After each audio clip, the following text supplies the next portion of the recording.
Well, welcome to the Great Old Ones channel. Here, let me rearrange this screen. I was like, oh, wow, terrible. But I removed that one. There we go. All right. Here we are on again for another Thursday night chat about first edition Advanced Dungeons and Dragons. Welcome to the Great Old Ones channel. Here, I'll talk about role playing games in general, and specifically tonight, we'll be talking about first edition Advanced Dungeons and Dragons. We have a lot more to read with the Players Handbook. There's a lot of wisdom in there. So we're going to continue on with some more discussions, the things that we had left out. Again, I'm going to bring back Doom Swords with me because somebody with some sort of knowledge needs to be on this channel. And I might as well pick him. It's as good as anybody else, I suppose. And we'll come on and get things going. We'd already covered quite a bit. If you haven't seen any of the other stuff that we've already done, please look at those things and give us some comments. Give us some feedback on what we're doing here to make sure that we're doing what we need to be doing to not just entertain you and also inform you. A couple of extra pieces I wanted to cover tonight, and I'll be bringing on Doom Swords here momentarily. Please like and subscribe. Where's my banners at? Let's see.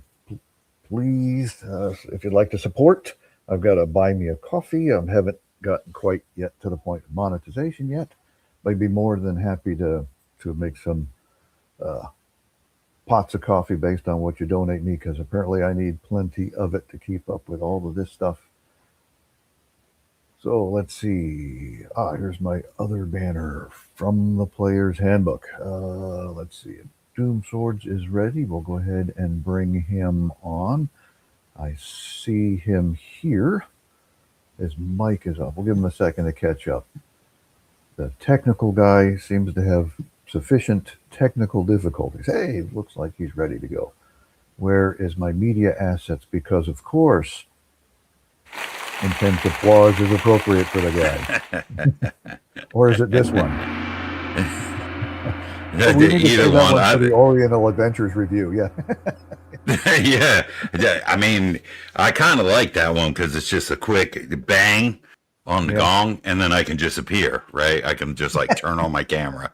Yeah, wave your hands in the air and bloop, click, go. Hey, look, magic, right? yeah, exactly. Yeah, I was listening to. Oh, okay. Yeah. Awesome. I wonder also, the only thing I had to comment about that is I wonder because, I had and I have one, buy me a coffee link and whatnot. And I'm wondering if man, I don't know how they pronounce these newfangled things, but it could be called coffee, I guess, or Ko-Fi if you wanted to call that. One, yeah. Yeah, I think people might use that more. I don't know. We might be being kind of boomerish with the buy me a coffee thing. I got to spell it out right. Coffee, really, real spelling. Yeah, nobody does real spelling anymore. Maybe that's right. And I mean, I haven't done enough research, but yeah, I think both of us would appreciate it. I know I would. Let me say that. I'd appreciate it. Even a buck or so every now and again, just to know that two things. Well, it's actually three things. One, to tell the wife that I'm making money. Two, to let me know people care. Sure. And they're interested. Right. Absolutely, yeah. Yeah, and three, to figure out what people are interested in and what they're not. So that's the way I look at it. I certainly don't plan on getting rich from any sort of RPG, anything ever. So, Ooh. Let's cover some comments here. This is a good one. Oh, yeah, I haven't even looked at that. Push them off the knowledge. Yes, okay. Yes. Is my mic a bit high? The true name has I'll been just move it back. Begin the ritual. Yes.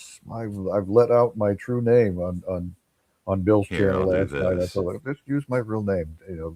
Goo. Maybe not. Maybe that'd be my Dungeon Master's moniker, Goo, because I like to use the Goo. Yeah. Let's see. What do we got here?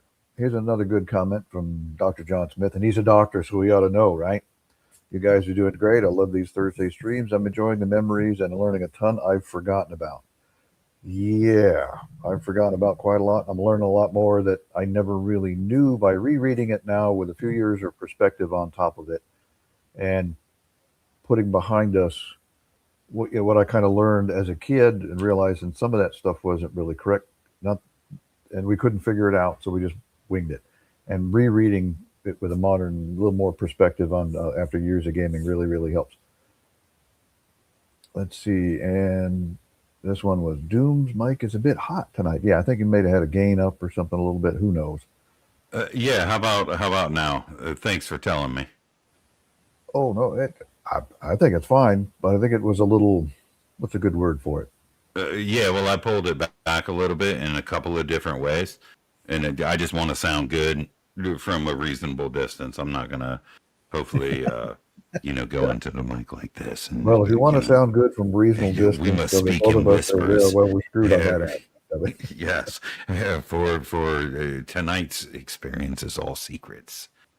Yeah, some more from John Collins here. These Thursday streams are very informative. Awesome. I'm glad that people are getting some things out of it, and more than just us. I'm getting a great amount out of this, and I'm really enjoying talking about this stuff with Doom Swords, and hopefully Me too. everybody I out love there, it. by the looks of it, is enjoying us talking about it. Please throw some I love comments it. in there, ask some questions and stuff. We'll try to cover them as we can as we're moving through this as well. Um, hey, we can guess at this just the same as anybody else, and our you our best guess with it too. All righty.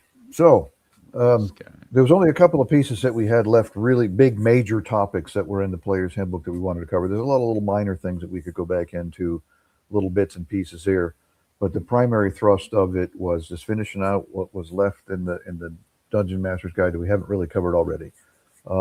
Experience was one of them, and then poison was another big one, and then after that was really some advice to players that are in the Players Handbook. Now, Gary Gygax did write a book called Role Playing Mastery, which was all about how to be a good role playing gamer.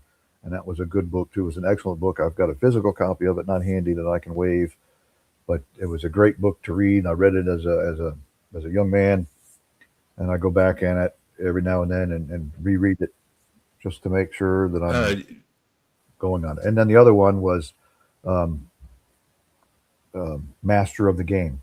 Once you've picked right. up good bits on being a good role player, how to actually pick up on being a real game master. Um, is it online? I don't know that it is online. Um, I'm pretty sure you can probably find a pirated copy or something out there somewhere for it online. Um, Can dig I around say through something old about this? bookstores and stuff. You may find it. Yeah. Yeah, you may find it. And first off, thanks for talking about that because it's something that I've wanted to mention a number of times, but I kind of wanted to do it like in a face to face way and not like in an X way where you just like text out this stuff because it's too important. Those two books I checked out in the library. I think it was what it must have been 86. I must have been probably 15 years old. I would think 15, 16 years old. And I checked them out in the library back when you would just go to the library. And I took them home and I read them front to back. And now I have PDFs. You can't really you can you can't buy them for a decent price anymore, like on eBay or something. You're looking at like $50 for a kind of beat up paperback. Yeah, but yeah, you can find it in archive.org and whatnot. Ooh, I do have one question that I hope there is time for. Is there a place? There's always time for questions. Well, Absolutely. if you let us, we will talk all night on this stuff. So there's always time for I, questions. Yeah. I just get I just talked for like 10 minutes on the Gary Gygax books after he was ousted from TSI. So yeah, Yeah. Yeah. I mean, we'll continue talking about this stuff. I mean, this is just what we talk about on stream. You should hear us talk about stuff outside the game and on game nights and stuff like this. When we're playing games, all the yak and what we're doing, they can't shut us up. So Sorry, Yeah, Gary. yeah. I love it. I love it, and I love that you guys ask this stuff. Absolutely. Okay. I do have one question I hope there's time for. Is there a place in the Player's Handbook that covers the time it takes to put on and remove armor?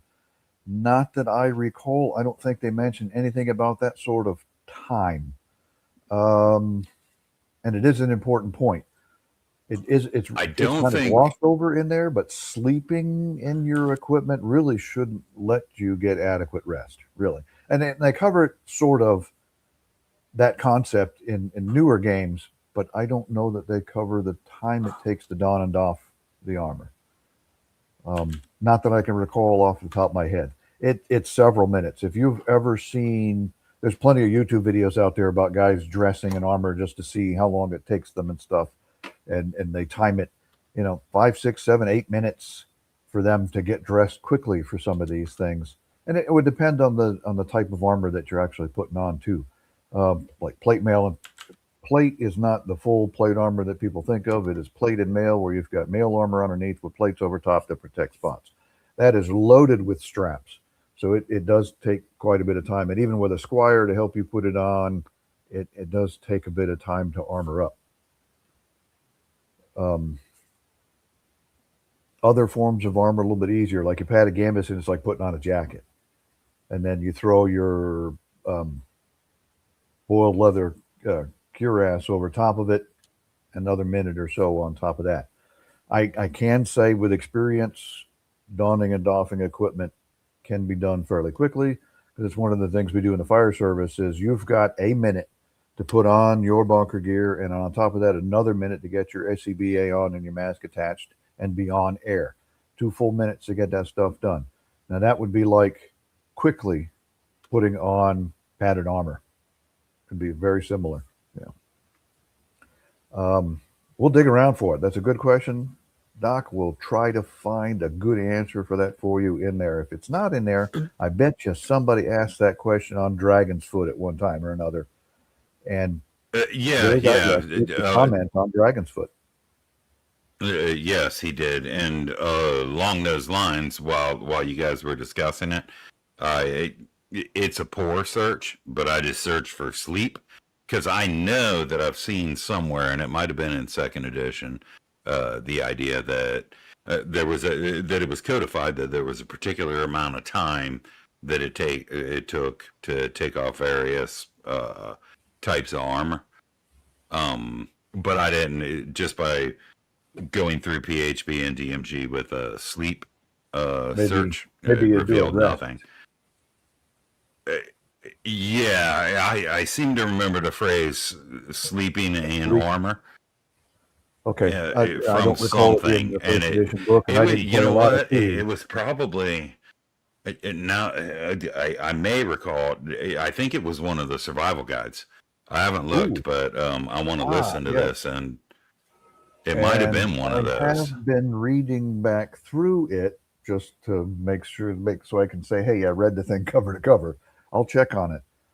It's probably in one of those two. I'll dig through it and look for it, get a good answer on that one too. Yeah, it could be Dragon as well. But the fact of the matter is, if you care about these types of things, sleeping in armor should be no. And yeah, I think personally, if you care about advanced Dungeons and Dragons, caring about things like that, it should be yes, right? Because you're going to be woke up by a random encounter sometime during the night. There's a huge difference between being woke up by a random encounter with no armor on and with some armor on, Right.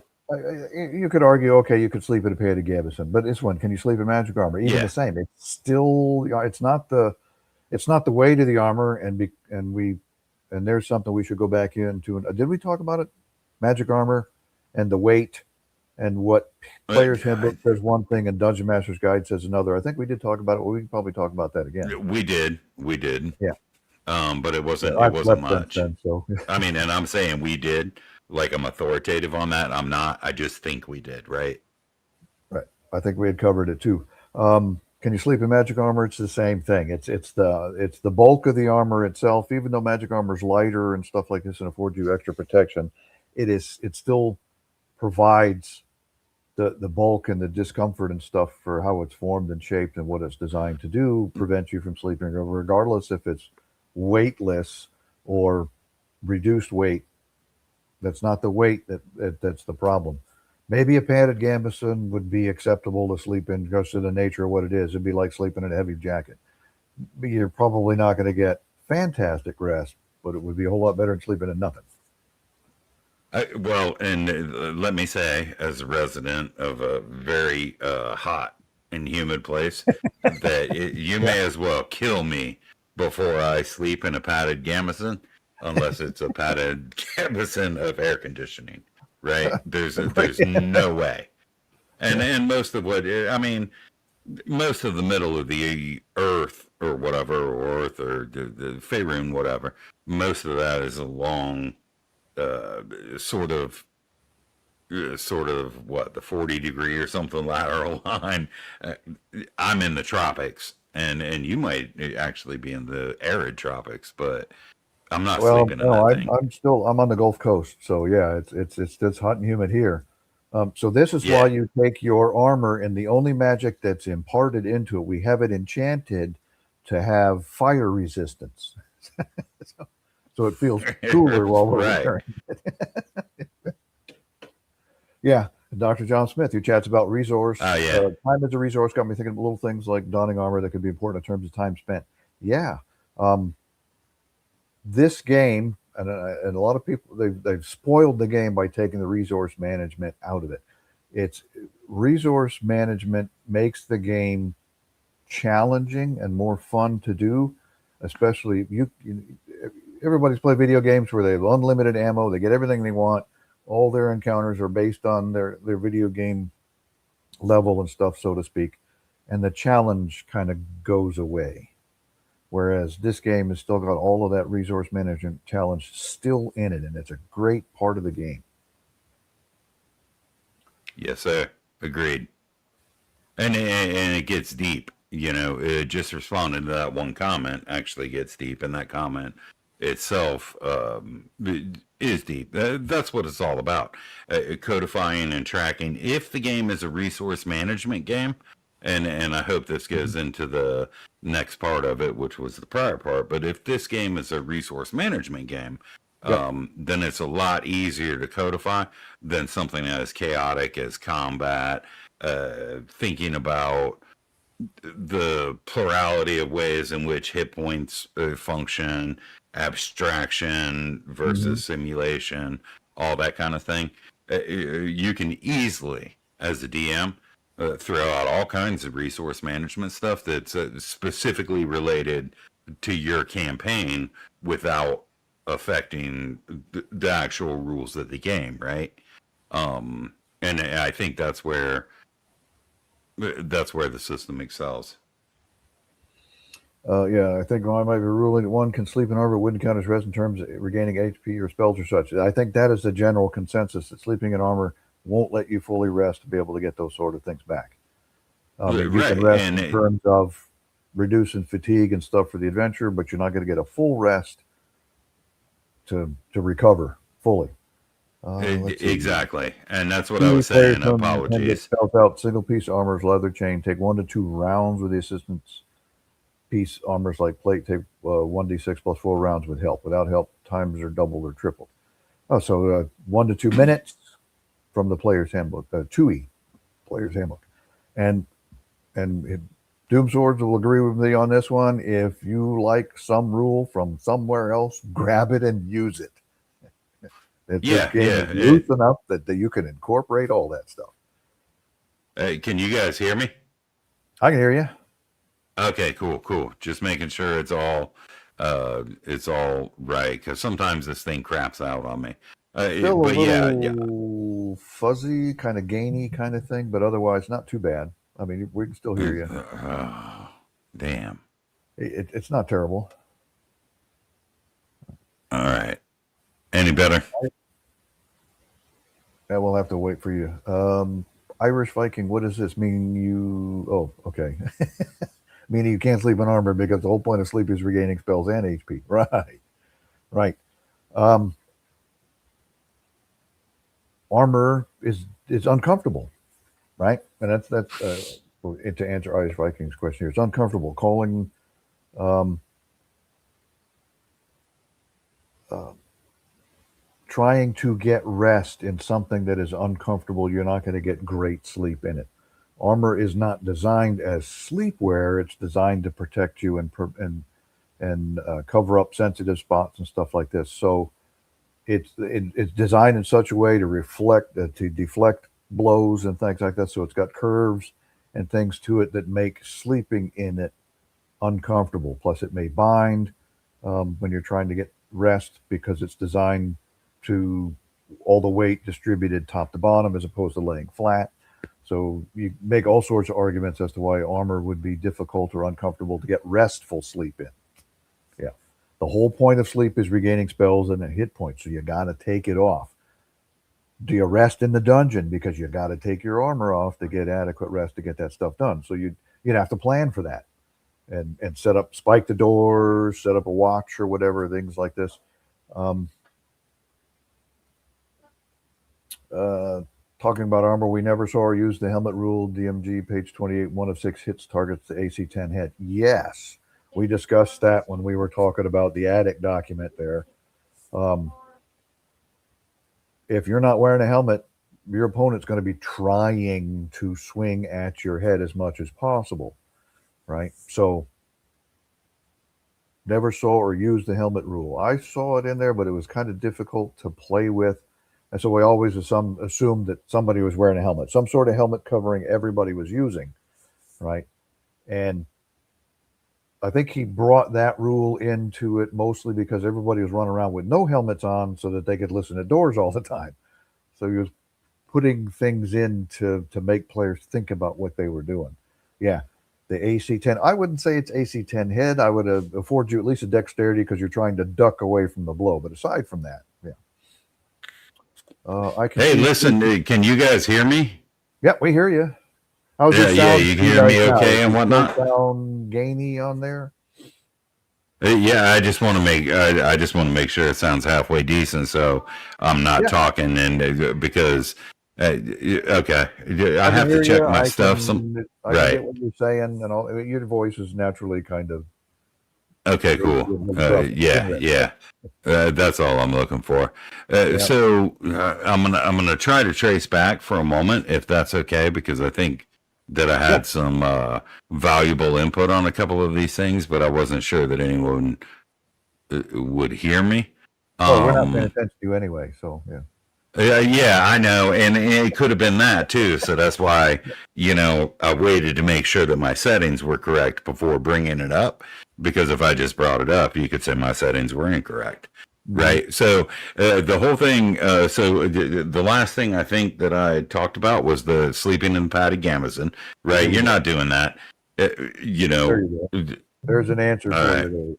I'm kind of loud right now. Well, I'm gonna turn down the gain just a bit. All right. But all right, how's that? If you've never listened to him before, Irish Viking 987, he is loud to begin with. So I am talking loud. Yeah. I'm speaking loudly because that's what I do, and I get yelled at about it all the time. But anyways,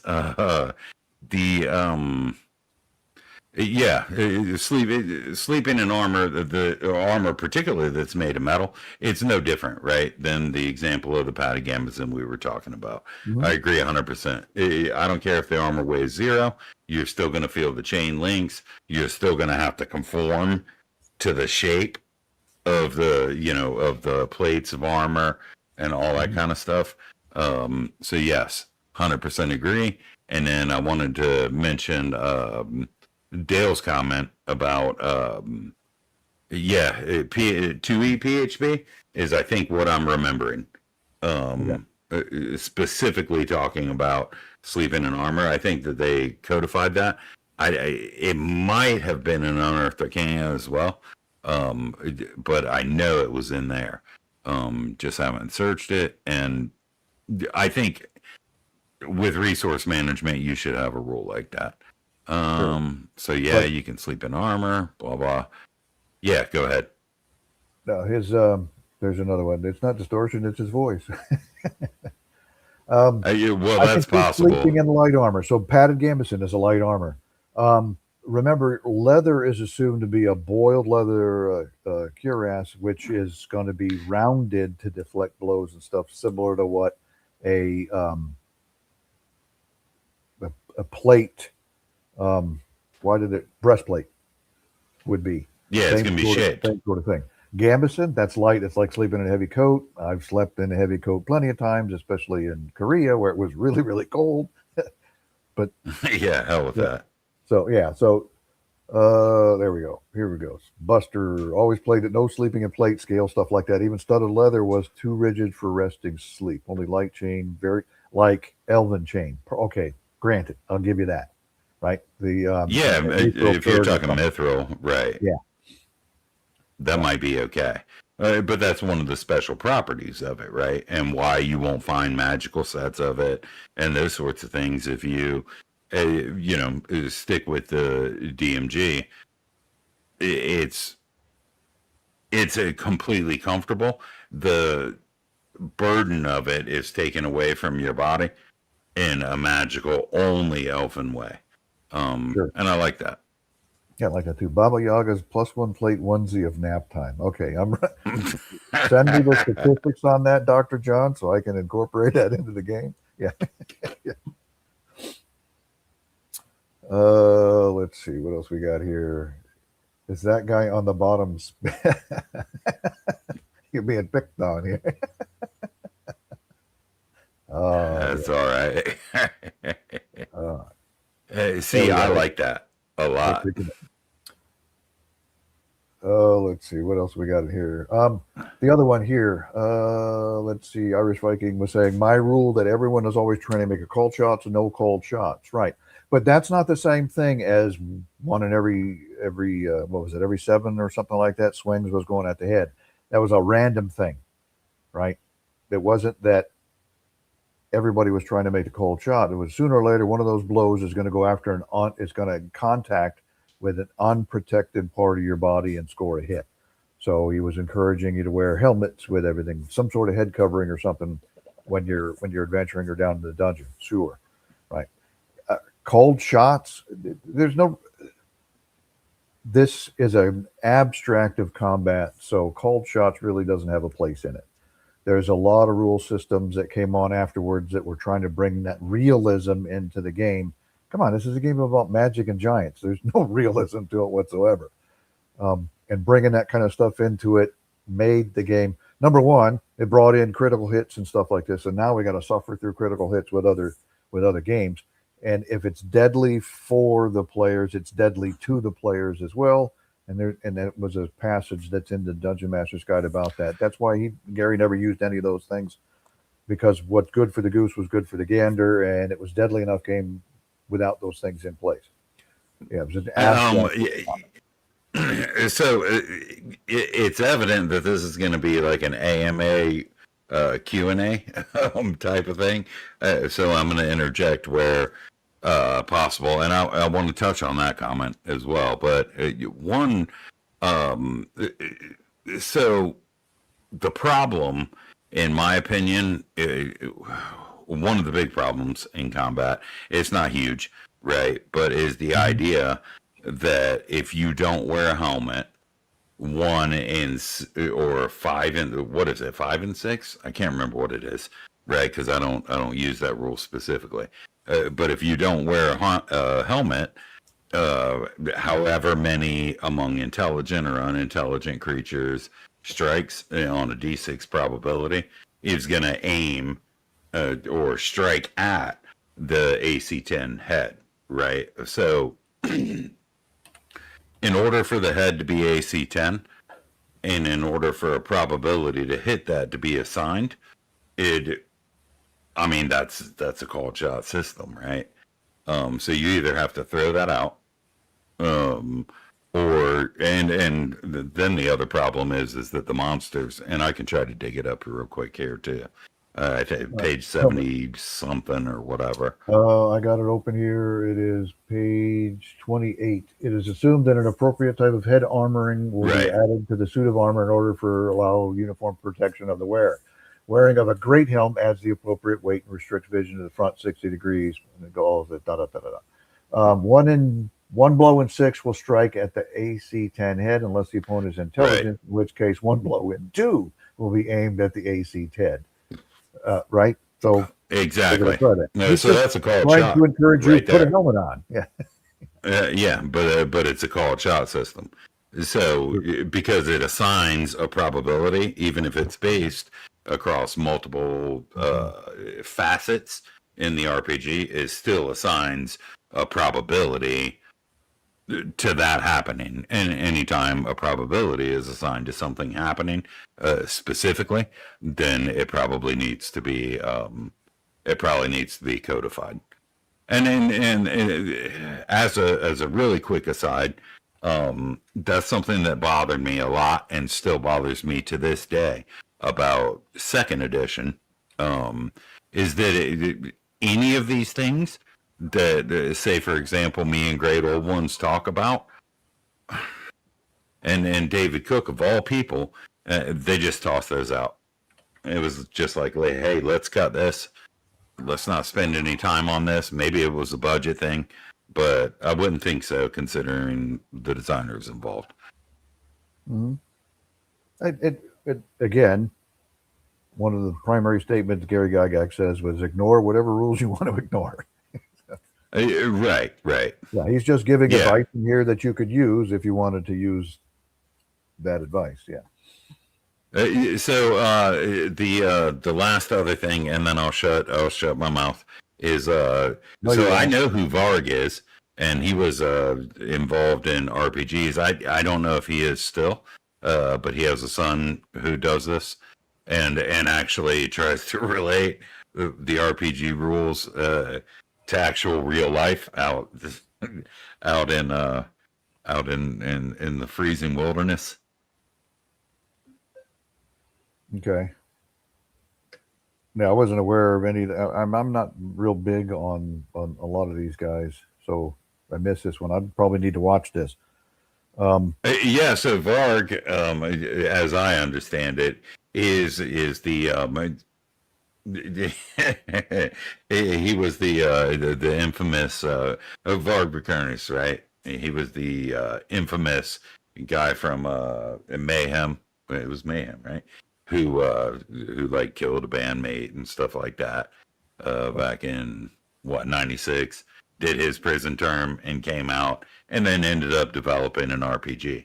What I'm going to say here about this one is, did Varg's son just hike through the wilderness for 8 hours, sustain some wounds, cast a few spells, then try to sleep and recover those wounds and spells after hiking through those woods for 8 hours? Probably not.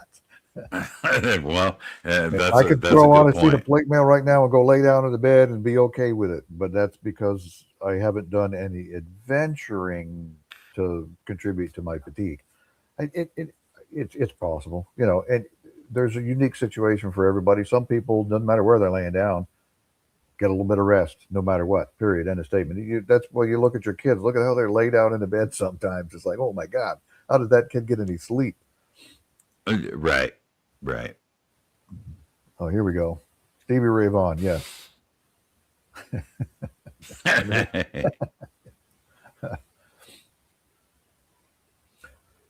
All right. Look at this. We spent half an hour in here and haven't even gotten anywhere near our topics for the night. But that's fine. We want to hear these questions. We want to talk. This is what we want to know. What you guys want to hear. What you guys want to discuss. We're more than happy to. And we also want to know that people have still stuck around after the nerdy Norwegian black metal discussion that I involved myself in. Please like and subscribe. Hit the bell icon for notification. Go over to Doom Sword's channel. Do the same to him, please. Yes, thank you. Give us something. I think modern players people greatly underestimate the difficulty of hiking through untamed wilderness. Trail breaking is tough work, Imagine fighting monsters at the same time. Yes. Well, modern players slash people who don't have those sorts of experiences. I mean, this is the kind of stuff we did when we were in the. If you're in the military, you've got some experience with this, and you can relate to it to a certain degree. All this sort of things. Those players kind of understand those, and those are the ones that bulk at this kind of stuff far less than anybody else. It's the guy who sat in his chair and he gets everything he wants on his video game instantaneously, who doesn't like this kind of realism. If you want to. I like this because it brings in some immersion. It's something I can relate to because I've experienced, and I can get into the game better with it. Yeah, and the thing that's really interesting, and I go back to what I said earlier. I don't think it was particularly brilliant or anything like that. It was sort of kind of an epiphany in a way. If the game's resource management, you can do whatever you want with that resource, what that resource encompasses, and how it's managed within your world without affecting the rules at all. And I think I think that's what the OSR has basically done, but they've done it with sort of BX or OD&D or whatever. Mm-hmm. Whereas I think AD&D adds some things that could be brought into that general OSR or under that general OSR umbrella. Mm-hmm. But that's a topic for another day. Sure. But yeah. I think I may have actually seen this video. I did see a video of a guy who put on chainmail. He didn't put the gambeson or anything on underneath. Well, yeah, he did. He put the gambeson on too, and went out into the middle of this cold lake. And he said, "Man, this is cold." And he was out there in the middle of it, and he tried to swim with a little bit, and it was dragging him down some. But I think he didn't go far enough out that he couldn't put his feet down on the bottom. And when he was coming out, it was dragging it. The weight they added to it was dragging him almost to his knees too. Yeah. That was a pretty informative video. Let's see. Oh yeah, Hardmaster. Yeah, I've heard a lot about Hardmaster. I've got like a PDF copy of it, maybe, that I've started to look through because I've heard a lot of people talk about it.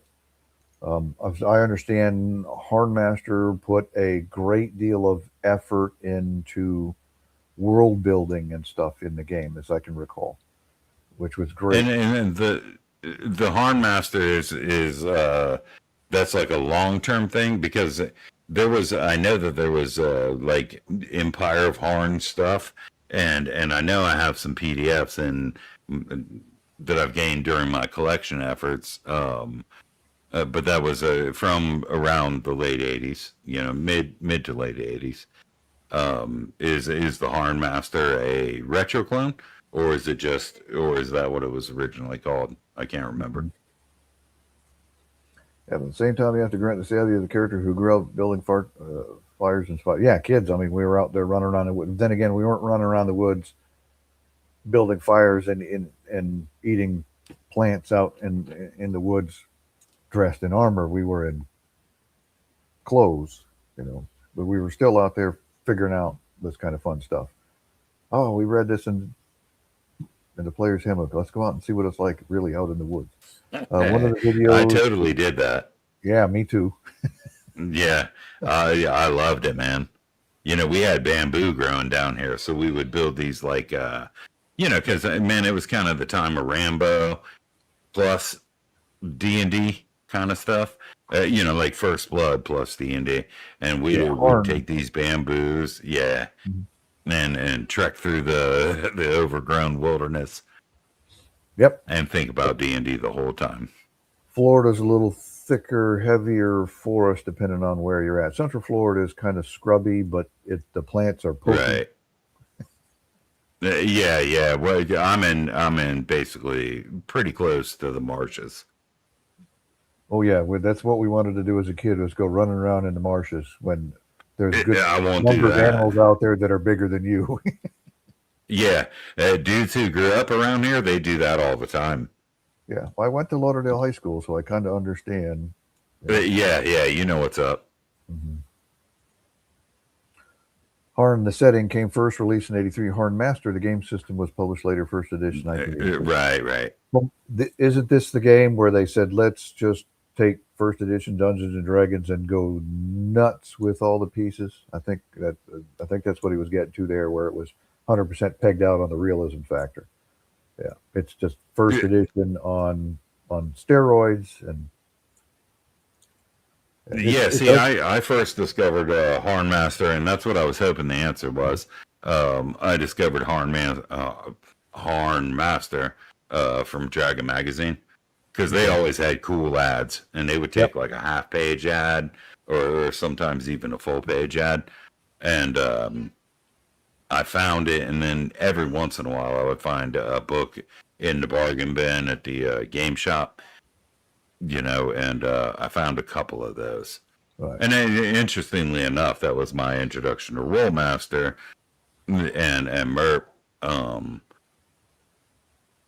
So what I'm wondering is, was Harnmaster part of the Rollmaster lineage? No, it's different. It's different. Right, it's completely different. Completely different. Yeah. Right here, so Master wasn't trademarked. Yeah.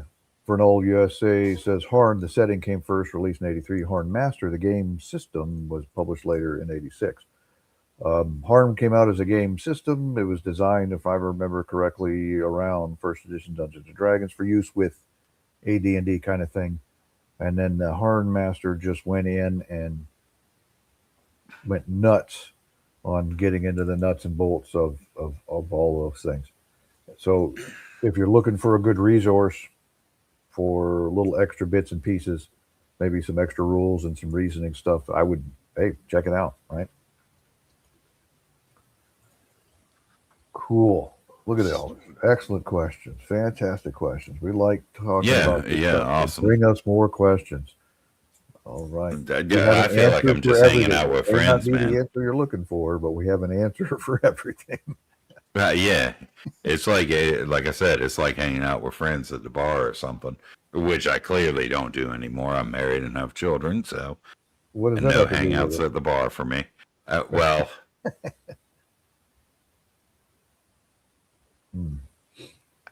too old for that. Well, yeah, there is that part of the age part of it. Yeah. And there's a new edition for it from 2024. Yeah, well, nice. Popular enough people like it that they keep producing stuff. Excellent. We're all into role playing games. I've got a stack of them. I still want to get over and review things like Champions, and I want to go to talk about Traveler. I've got Call of Cthulhu First Edition I want to talk about, but one thing at a time. Yeah. That's it. We'll kick in it over here and we'll talk a little bit about the experience. Experience is measured a character's ability in his or her chosen profession, the character's class. Each player character begins campaign at first level with no experience points accumulated. Right, we have that in there. So most people understand the concept of experience and all of this. What they can't seem to wrap their head around is the gaining experience points through the acquisition of gold pieces and by slaying monsters might be questioned by some individuals as non-representative of how an actual character would become more able in his or her class. Admittedly, this is so. If the existence of spellcasting clerics, druids, magic users, and illusionists is unrealistically granted. Likewise, dwarven superheroes, paladins, elven thieves, half-orc assassins, and the like might gain real experience from altogether different sorts of activities. This is a game, however, and a fantasy game, and suspension of disbelief is required. If one can accept the existence of 12-foot-tall giants, why not the rewarding of experience points for treasure gained? Right. So, and we hit on this not too long ago either. It isn't so that the treasure gain. You want to avoid fighting in a lot of cases in some of this, because fighting gets your character killed. How can we grow as a character if we're not running around beating up on things for the XP? And newer games seem to have forgotten that part of it, where gold for XP is perfect. Okay, you snuck past the dragon and stuffed a bag full of coins and you ran out of there with 1,000 gold pieces and not get killed. You got 1,000 experience points. Fantastic. right? Yes, Yeah. and not only is it perfect, but it's to me it's pulpy, in Yeah. sort of the appendix in sense, or like any of Howard's stories, Lovecraft stories, obviously not so much. Although I hold him in high esteem.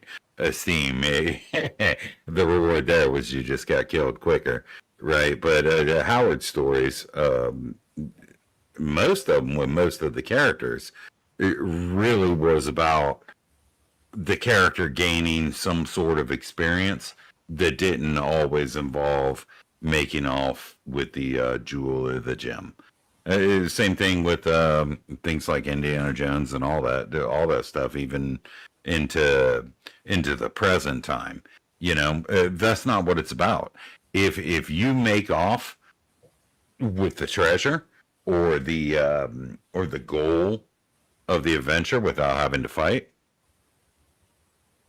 why not, right? Yeah. In fact, you might even grant some bonus XP on that one. Absolutely. Mm-hmm. Why not? Right. Dungeon Master D here says, I would consider sneaking past the dragon and getting the treasure to be the same as succeeding in the encounter and just reward the encounter XP. The XP for the Absolutely. dragon itself might be a little hefty, but his horde is incredible.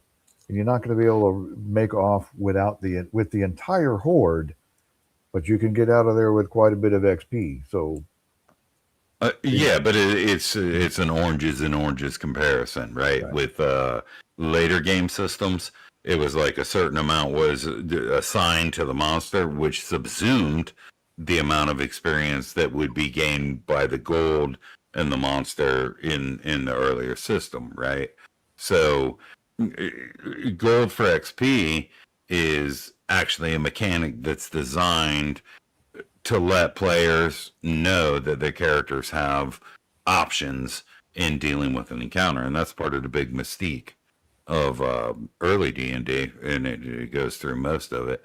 Early D&D, I like both. I do like both, but encounter experience hasn't really changed much on sort of the way it's graded. It's just that encounter experience and challenge rating and all that is an entire set of subsystems that they elegantly melded together. That's the way I look at it. let's see. I love this quote here. This is great. And only as much gold as they can drag out of the place. Yes. Wonder how gold coins end up scattered about the floor in a dungeon. The previous guys found gems who were at max encumbrance, tossing stuff. Absolutely. Yeah, but that's what, if I think back to players in my games too, where they pick up everything. And as they find cooler stuff, they start shedding things. You're walking down the dungeon corridor as the next group behind them. How did this dagger get over here on the floor? Well, it's because it was too heavy. The other guys found a pot of silver coins, right? So, yeah. Oh, this yeah. is a perfect one. Combat has what happens when all other options fail. That is a very dangerous thing, should be avoided at all costs. Eventually, you're going to need to fight things, though, and you should still award experience points for the fight, for sure. Defining difference, in my opinion, between early and late editions. This and resource management as a main activity. Right. Let's see. Dr. Smith here, took me way too long to understand gold for XP is seen as a measure of a character's success and reputation. It's an abstract. You got to come up with an abstract in a game because, well, let's look at it this way right here. While praying and religious-oriented acts are more properly the activities for which a cleric would gain experience points, this is not the stuff of exciting swords and sorcery adventure.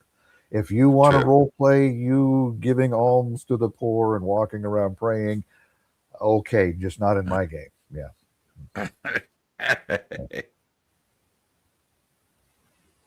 Let's see. Here we got some. This is so fascinating. There goes my monetization right there. Keep in mind that AD. Well, you chose it at least. Yeah. Right, and it did. There was a lot more experience points to gain a level, and the higher up you went, it took more. But then again, you were going after bigger treasures and stuff like this. So, The only thing I want to say on that one specifically, like in a microcosmic fashion, is that the need for gold piece equals XP. It's actually reversed. It's a gold piece for XP is baked into the cake, right? From the very get go. So anything that came afterward would be something that was further abstracted from the base rules of the game, if that makes sense. And yes, in AD&D, you didn't buy magic items, but No. there are reasons for that, right? One of the reasons being that a lot of times just the creation of that magic item would tax you as the creator in a way that oftentimes would be permanent. It might take years from your life, in extreme cases. You want It could magic items, you potentially go kill in you. the dungeon after them. You don't buy them. Right. Right. Yeah. Gold And I was think that generally was a paid for conscious minions, decision. building castles, etc. Right. You amass that loot to create your own little fiefdom or something of sorts. Right. That's what the whole purpose was, to build yourself for a later game later on. Yeah. Going to bounce the stream starting at 10. Catch you in the rewatch. We do want you back on Dooms to talk about your project. GPA is next Thursday, but we could do Thursday after that. Oh, there you go. Okay. Hey, I invited GPA too, if he happens to be watching this. I'm still looking for the time. It will probably either be Wednesday of this next week, or maybe the Wednesday after the week you have him on Thursday. But yeah, I'll always go on and whatnot, and and GPA is very, very interesting to the hobby, in my opinion. Okay. Let's see. My last group, which is on a hiatus right now, went for a couple of years, would rarely hire hirelings because they didn't want to share. I told them the porter can carry the extra gold. Nope. So then they didn't manage to get too much out of the dungeon because they couldn't carry it all. Right. And they were probably a little frustrated with it a little bit because for this reason right here, they didn't hire the hirelings to help them get it out of there. And they felt like they weren't advancing fast enough because they weren't getting enough gold to advance fast enough. And they were, in fact, limiting themselves, not the system. I would agree with that. Because there's a certain implicit understanding that the players and the GM need to have, and that's that you have to haul this stuff away in order for it to be rewarding to you, and it doesn't matter how you do it. Now, I'm not saying that the DM didn't communicate that to the players. They just don't know. They just don't, understand sometimes, even if you explain it to them. And as far as gold for XP, as a rule, 1 point of experience will be awarded for 1 gold piece gained by a character with copper pieces, silver pieces, electrum pieces, platinum pieces, gems, jewelry, and the like, treasure being converted to a gold piece value. The only thing I don't like about the game is platinum pieces. Platinum really was exceedingly rare for medieval, and I don't recall it being used very much as currency, whereas electrum was quite a bit. But that being neither here nor there. Gems, jewelry, like being treasure converted for a gold piece value. Finding the gem didn't give you anything until you went and sold it for a gold piece value to get your experience points out of it. Magic items gained and sold immediately are treated as gold pieces. The selling price being an award and experience for the stated for the one-for-one basis.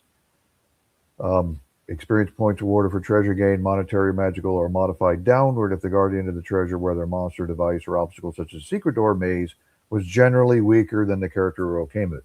You're stealing candy from a kid, you don't get a whole lot of experience points. Right. Yeah. 4th level character versus a single orc is an overmatch. Only about 10% of the treasure value gain could count towards experience points.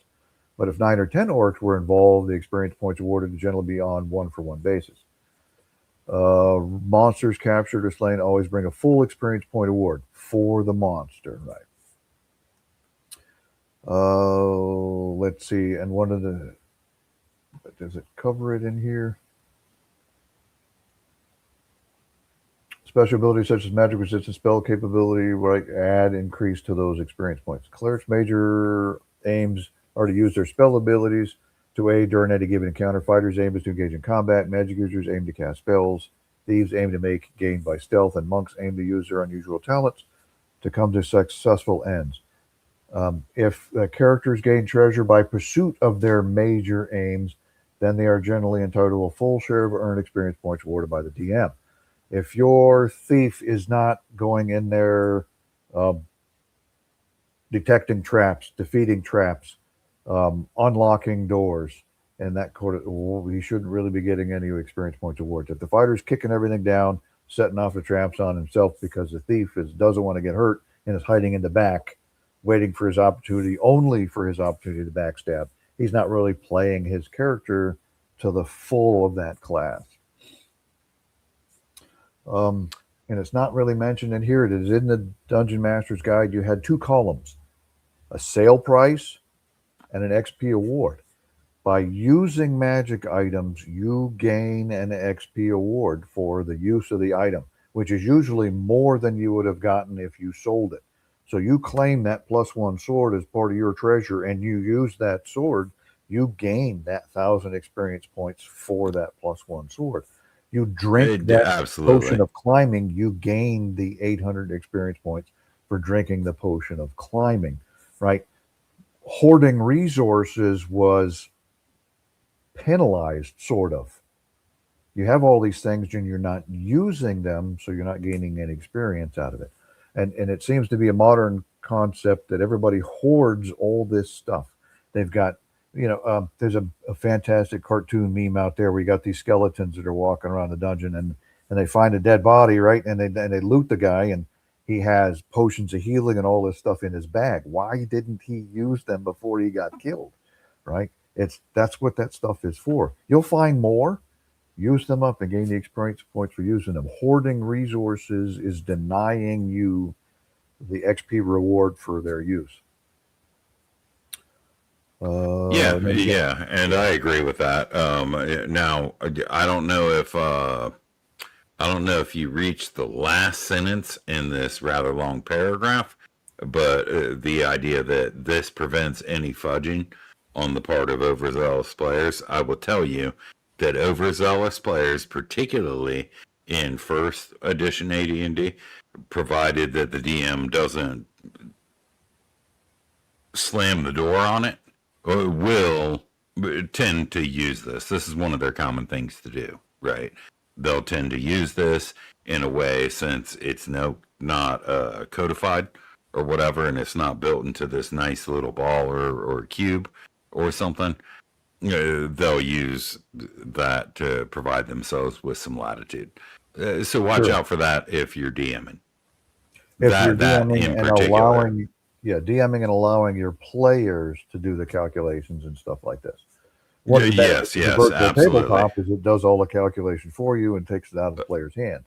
Right, as long as the VTT, supports that, does what it's supposed to do. Right. Oh, hey, look at this. We got Yang and Zhao coming in. Yang. Yeah, Yang and Zhao. It was great. Fantastic. Thanks for dropping by, Yang. Appreciate having you here. Throw some questions. Hell yeah. And maybe we'll have him on here one night and we'll tear this stuff up together sometime. We went on his channel at one time and had a great time. Yeah. And anytime he's not busy, just send me a note. We'll drop him in. Oh yeah, he's my favorite. Well, one of them. Yeah, you're one of them too. He's Yang and Zhao 4. He's my favorite of all 4 of the Yang and Zhaos that we're aware of. That's a good point, actually. Right. So, yeah, nice. All right. Let's see. That is very interesting. I think every game I played in, we just got the XP when we got back to town, not after we used it. Excellent. Yeah. I mean, it doesn't matter. You're going to be accumulating all these points in the in the course of the dungeon anyway. It does you no good because you have to go back to town and train up of some sort to take advantage of those experience points you just gained.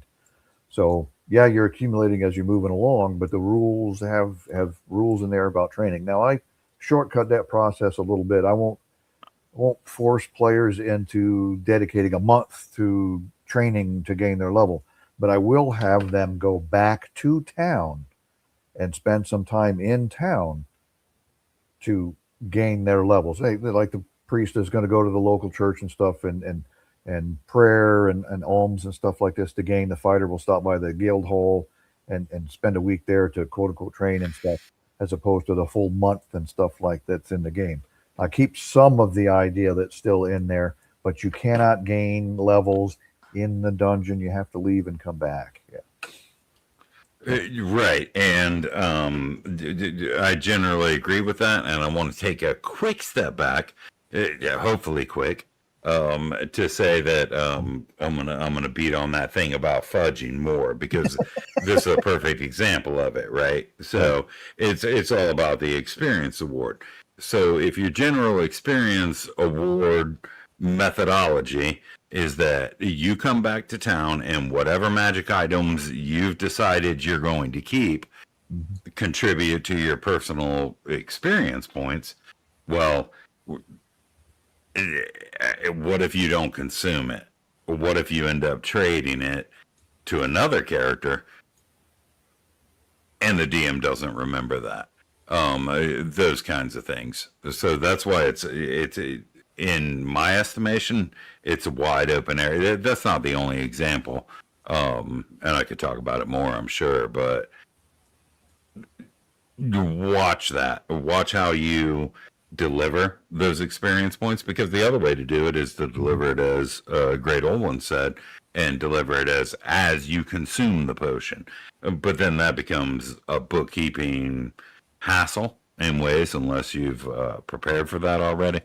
Yeah. So that's actually a surprisingly tough thing to deal with regard to consumables. Avoiding the trading and capturing of XP twice, and then the players will exploit that. Yes, Yang, that's exactly what he would do. If he was playing a Kender thief, it just happens that way. Yeah, and we should also note that that the training subsection in the DMG advises you to rate the players on how well, Yep. how well they're played playing their character particular play. character. Yeah. And a thief is a thief, right? Yep. So hey, you should be stealing from people, even your friends. So I feel like the Kinder kind of resolved that, and I know I'm in the minority, but I feel like the Kinder kind of resolved that without breaking friendships, right? That's my hot take. There we go. Here's an answer from Gonzalo. Yeah, I think this discussion now might be related to the Tuesday night game.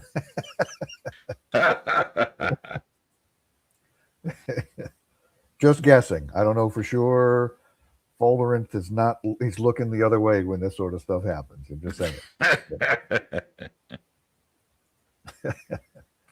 No, right. The thief would go back to the Thieves Guild or something like this. If he's not doing his thiefly duties, and if you feel it necessary to do them on your player character group, don't be surprised if they go back into the dungeon without you next time. Yeah.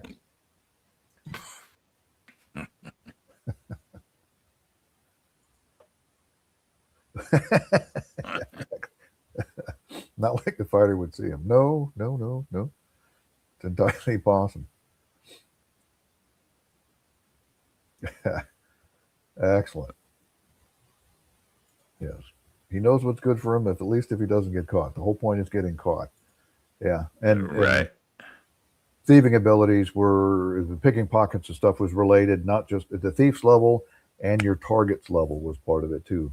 Modified by wisdom and stuff. That was all that, and then they're playing a thief, so that's part of it in there. Yeah. Yeah, there's a lot to do with fudging, but that's one of the reasons I like to use your virtual tabletops, because if it's a good one, it's designed to handle a lot of this. The benefit for those is the game management aspects of it, right? If that's all you use it for and everything else is theater of the mind and you just play it, that's fine too. Or if you want to use maps and stuff, that's great in and of itself. But a tool to use to help you manage these things um, keeps a dungeon master a little saner.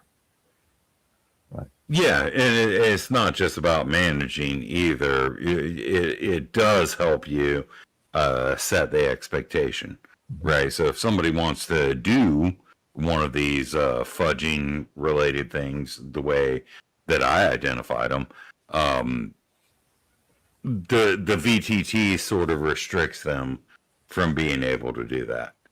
Right. It's like, yeah, man, you already got the XP for the potion, so yeah, you want to give it to them or whatever. Well, the XP is already on your sheet, you know. Right. Well, fingers players still here. Let's move on to poison. I don't even want to know. That dude is a troublemaker.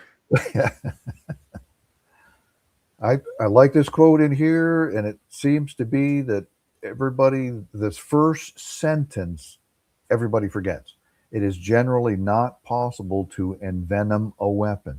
This is because the poison will not readily adhere to the blade or head of the weapon, and for purposes of the game, widespread use of poison is highly undesirable in any event. Um, so there are cultures and stuff that did develop poisons and stuff that would adhere to the weapons, but those things weren't not as common as you would like to think. Poison blow darts, well, they rubbed it on the frog and it was a sticky substance that stuck to the thing. In general, most poisons are going to be things that flow a little better. Yeah. Poison potions discovered in an adventure can be used as missiles to be hurled onto the maws of monsters, or can be offered as gift potions to intelligent captors. Yeah, there you go. How did you figure out it was a poison, though? Yes, this is the third dwarf that's died this month here in this group. Yes, and this is a subsection right underneath. However, let us suppose that your dungeon master will allow poisons as follows. Yeah, right? That comes further on in it, towards the end of it. Where's it at? It was at the top, actually. Consult your DM with respect to the permissible usage of poisons. Keep in mind the principal reason for restriction of the use of poison. The game must offer challenge. If poison is limited or specially treated, you will understand and cooperate. So all of a sudden, everybody having a use of poisons. But it's also at the top there. Because before number one, he says, however, let us suppose the dungeon master will allow. Yeah, it's in the first part of that paragraph, right? He'd be brackets. Right, so that's a supposition. This whole point is a supposition. It's completely within the purview and the jurisdiction of the game master. Oh, me personally as a game master, I'll allow it. Just know that if you're running in a party and the other players are playing good characters, they're probably not going to be happy if they catch you using it, if they're playing their characters correctly. Yeah. Right. And then I'll allow it without skipping ahead. I'll allow it too, but I also have particular restrictions. Missiles, arrows, bolts, darts, javelins, and spears can be envenomed with a toxin sufficient to cause any creature hit by such a missile to make a saving throw versus poisoning or die. Suppose that this poison is such that saving throws are made at +2 on the victim's die roll. It's on a very small weapon, so to be a small amount, it would be easier to resist. Blades can be likewise coated with a toxic resin or similarly viscous fluid so as to make sword or axe strokes cause poison saving throw to be made by the first creature initially struck by the weapon.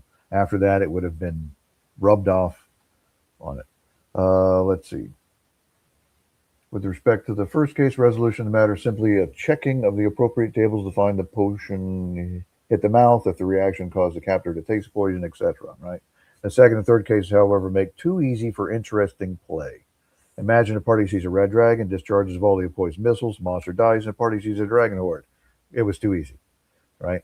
Therefore, the DM will typically make every character employing poison weapons check to see if they nick themselves handling their weapons. Yes, to determine what happens to missiles which fail to strike the opponent, etc. Also likely that the DM will establish sanctions regarding the use of poisons on a continuing basis. Characters of good alignment cannot use such toxic substances as it constitutes foul and unfair practice. The characters found with poison weapons will be immediately slain and their corpses burned and ashes scattered. Yeah. I'm quickly making notes. Is he talking to his players? Notes down on this.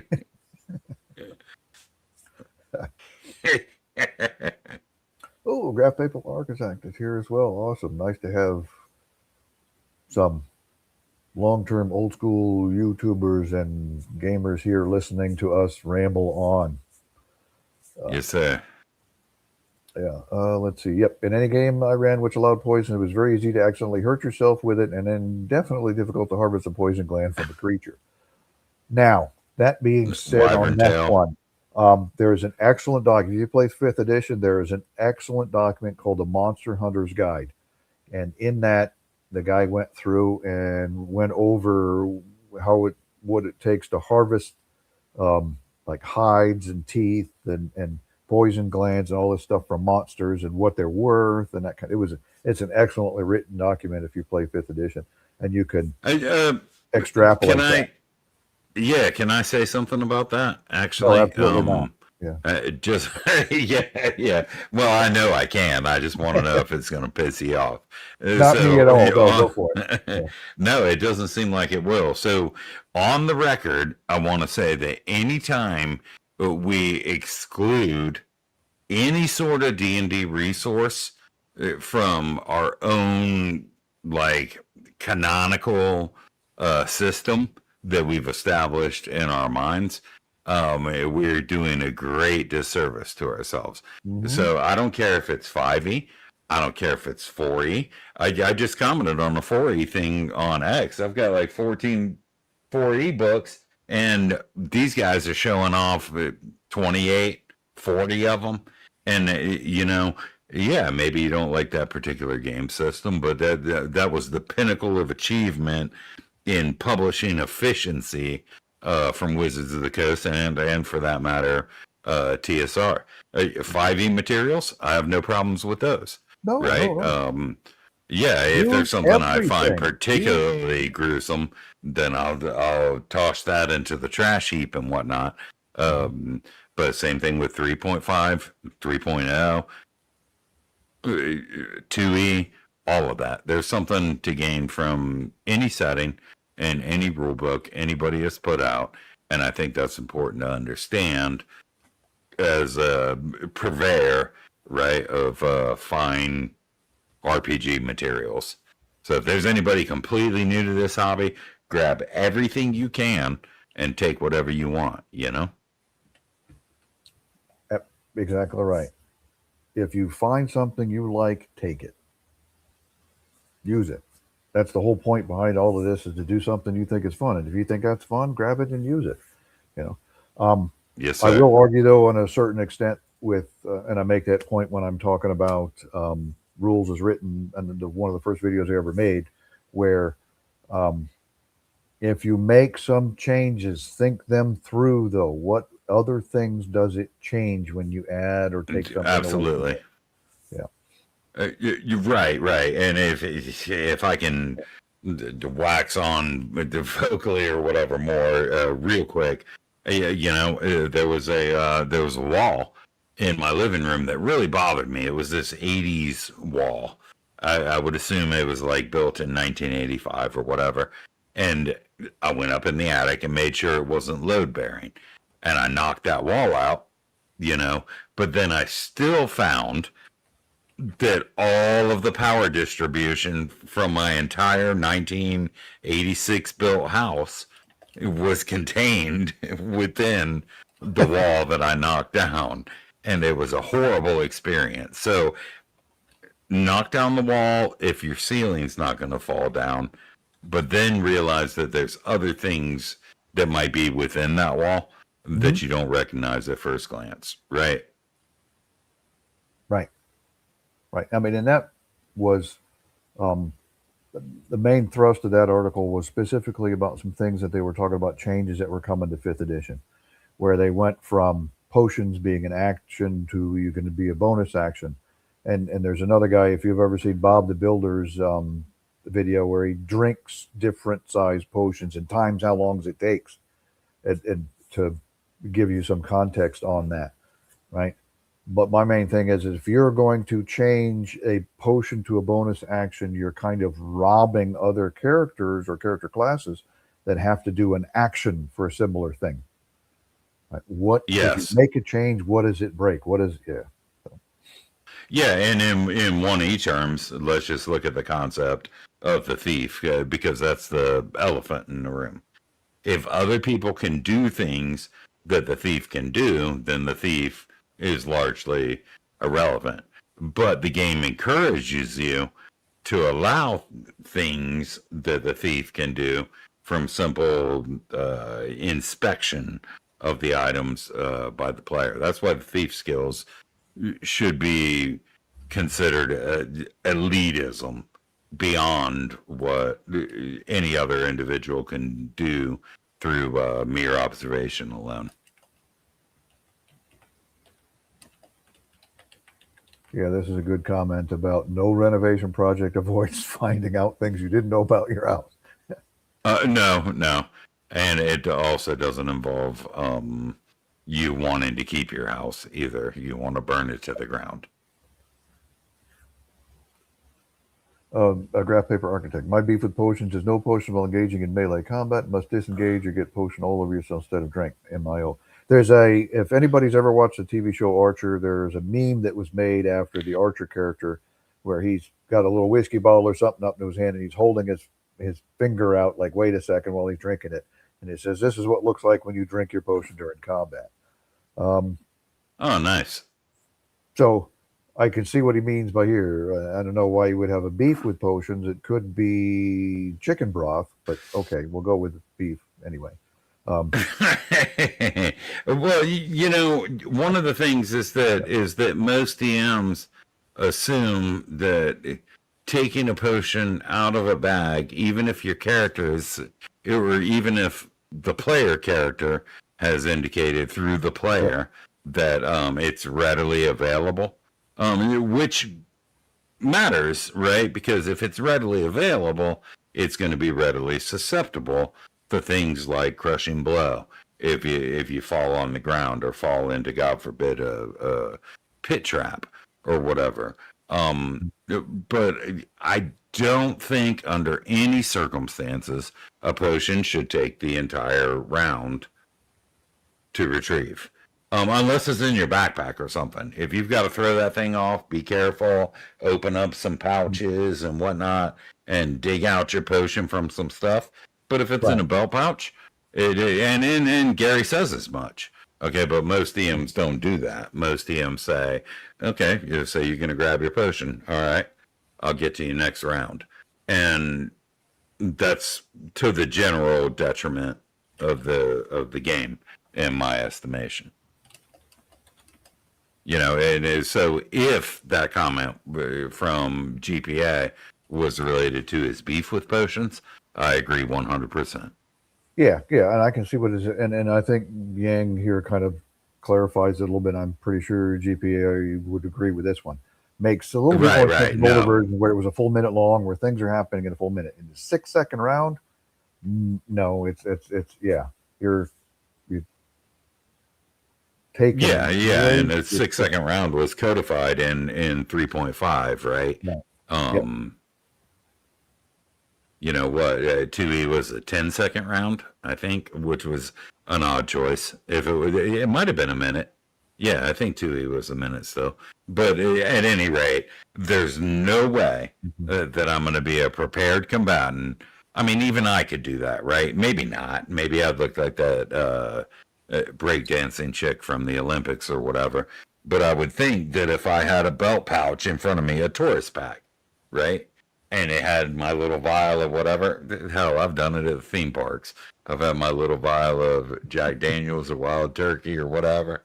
Grab that thing out and drink it in 10 seconds, Heck, I've been in quite a few nightclubs with a beer in one hand, and well, we didn't call it moshing at the time. We still called it slam dancing, but Slam dancing. Yes, sir. with a beer in one hand, slam dance with everybody, and still most of it was there to chug Yes, while on. yes. Yeah, Yeah, a round's a minute, man. You can do a lot during that.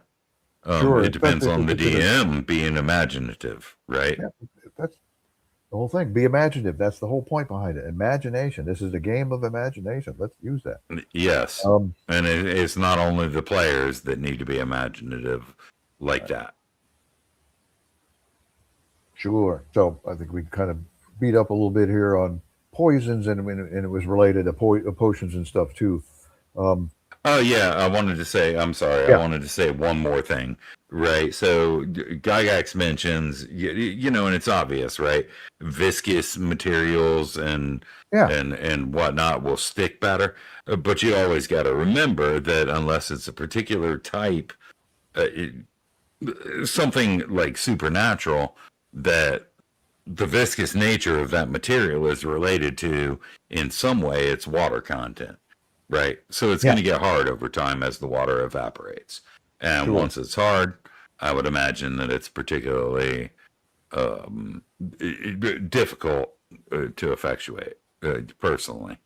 And a large number of poisons were concocted in such a way that you could pour them into a vessel of other liquid like wine or something. And what is this Right. floating around in here? No, yeah. Right, but you're keeping that stoppered the entire time, and then it's an ingestion poison Mhm. rather than an injection poison. And I think there's actually a third type of poison, some sort of neurotoxin or something related to like spitting cobras and whatnot. But But that's what a do I know? contact thing, and you get it into your mucous membranes or something, and you absorb it through your skin. Yeah, Right. they're very. It's an absorption. Yeah.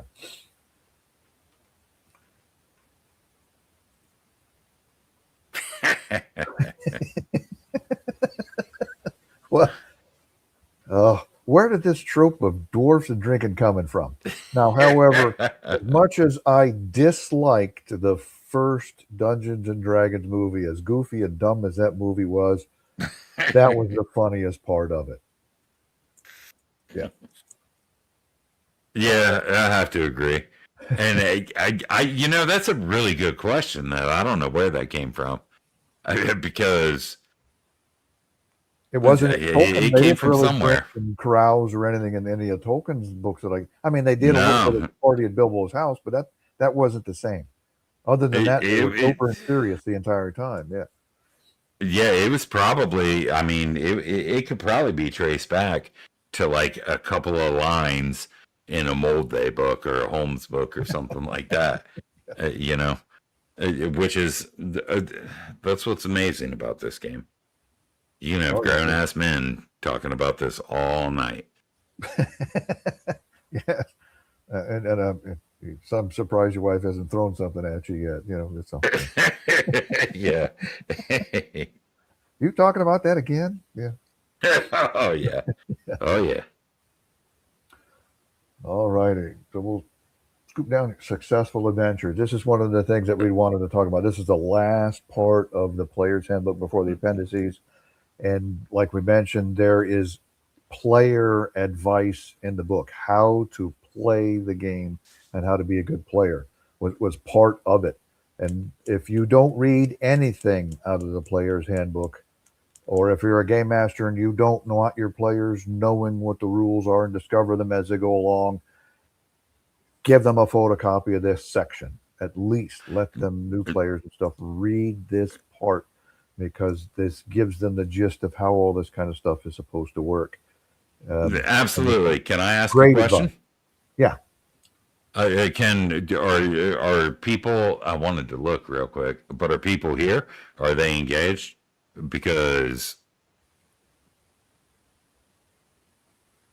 I think this is very engaging, and we needed some community support on this. Yeah. I know GPA is here. Yep. Anybody else here? We still got anybody around, or do we run them all off talking about poisons already? Maybe. Yeah. Yeah, I don't know. Okay, there we go. Norse origins, right, for that one. Hey, Dungeon Master D's in Hell. here. All right. RPG musings, okay. Got it. Okay, that makes a John whole lot of Collins. sense. Perfect. It's Okay, cool. mythological. Cool. Perfect. Yeah. Thanks We for still, yeah, we still entertaining got me. quite a few people here. All right. So you Yeah, wanted yeah, awesome. Dooms wanted to ask everybody a question, so we will let him do so. I will stop interrupting him. That was it. That was Oh, it. I wanted to make sure that people were here. you and I have Applauding talked to each demises. other forever Hell on this. yeah. So yeah. Yang's here. Everybody's here. Cool. I can't tell unless I switch browser tab, and I didn't. I got like Oh, 100 here we of go. them He says, open. sorry, listening and watching, but generally agreeing and plotting your demise. Yes, yes, of course he is.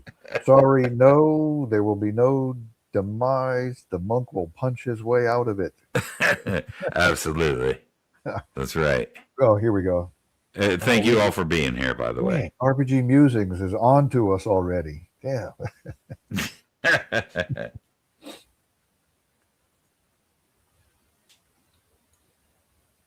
Hell yeah. There's this one here. Nice, Andrew. Perfect. Yang Angzar, I love Supernatural High, always carry a rock salt load, right? Yeah. Yeah. Right. A material component. Here we go. We were talking about management of the game, and it's a resource management game. And Graph Paper Architect carries around salt in his pocket all the time anyway. So resource management in real life for him. Yeah. Ain't played since the 90s and just got my son into it. This is a good brush up. Good. Well, if you haven't, Andrew G. Crowhurst, Andrew, if you have not seen any of the other stuff and you want to get back into it and bring back your memories, get your son into it, go back over all of our stuff. Start with the attic document because we'll talk about how combat is supposed to run, if that's where you're interested, and get in on a lot of that stuff at that level, and get him into playing it from that start. Let's see. I got new Dungeon Draft pieces. Mwahaha. Yes, I know. I've been trying to coach you up on your Dungeon Draft skills there. Yeah.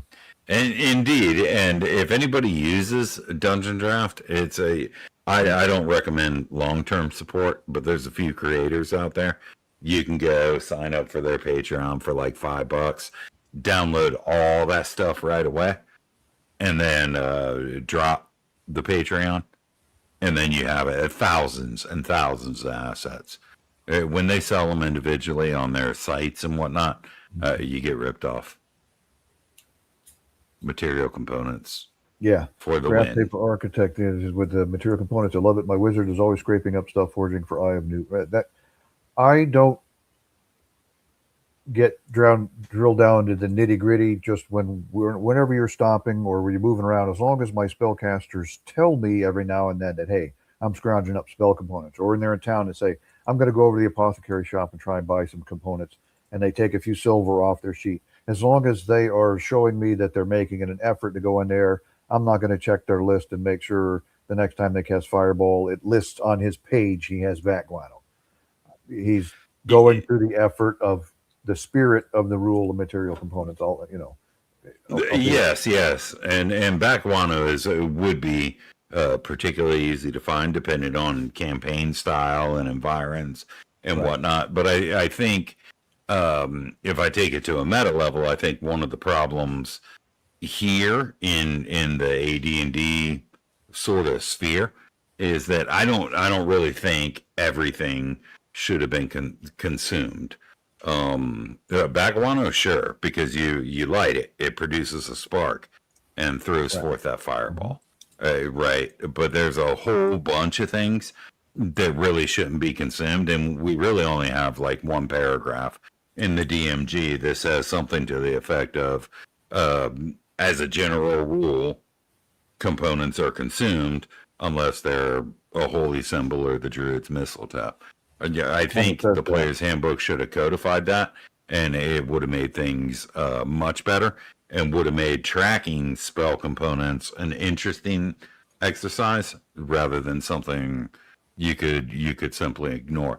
Although it's great for the player regardless, right? Because the player can be like, hey, listen, yeah, I pull out a bit of rat fur and, and my flint and timber, and I strike it while saying such and such, and then this happens. And that's cool if Let's your go back to players are the into role identify playing like spell. that. Go back to the identify spell. Part of the identify spell is it requires a 100 gold piece pearl, right? Absolutely And the whole thing consumed. is you're supposed to Yes. mix all this in a little drink and you swig this drink. A Yes. clever player is going to say, I can recover my pearl after 4 to 6 hours or so. But we'll Right. let it go at Right. that. Yeah, and that's true. And I think the thing that you have to think about, particularly with AD&D, is you have to think about, okay, is the consumption of this particular resource related to the spirit of the game? And if it is, then you as the DM just either need to rule that, or you just need to say, hey, or if you're a particular type of DM, you come up with an explanation for why. It's like, okay, well, you got to powder the pearl. You got to powder the pearl and infuse it in a tea with such Right, and and all such. that stuff. Yeah, and then you drink that. If you want to dig a powdered pearl out of your poo poo, then by all means, go ahead. Okay, yeah. No, Yeah. nope, nope, nope, nope. Your body actually consumed that for the calcium to. Yes, yes. But the thing is here, let's see, track weird components, but the basic things can stay in the pouch, right? You do expect description using them, then there are some component ideas. Um, at the very beginning of the magic paragraph, and we discussed this, I believe correctly, it does say that all material components are consumed because that provides the energy necessary for the spell. If the caster gave it of his own person, his own being or whatever, even a first level spell would leave him weak, and a higher spell, third, fourth, or fifth level spell would kill him because of the amount of Right. energy that requires to exchange stuff between the positive and negative material planes on the prime material. So the lists in there why these things are consumed and stuff, but then there are quite a few of them that let you know which items are not consumed by the spell. Yeah.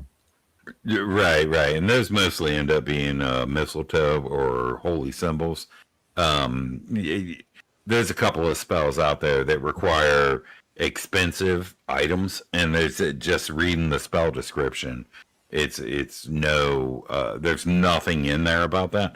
So I would actually say that the DMG rule should have said, had the player's handbook been re-edited or whatever, it should have said, hey, if there's not something about this spell that makes sense to you within the spirit of AD&D that calls for the component to be exhausted, then it shouldn't be, right? Sure.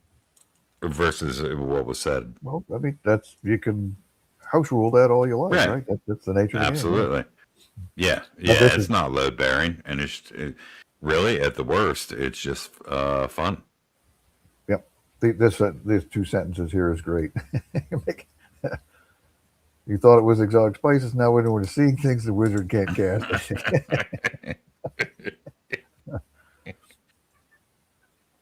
Yes. Did you? Where's my mushrooms?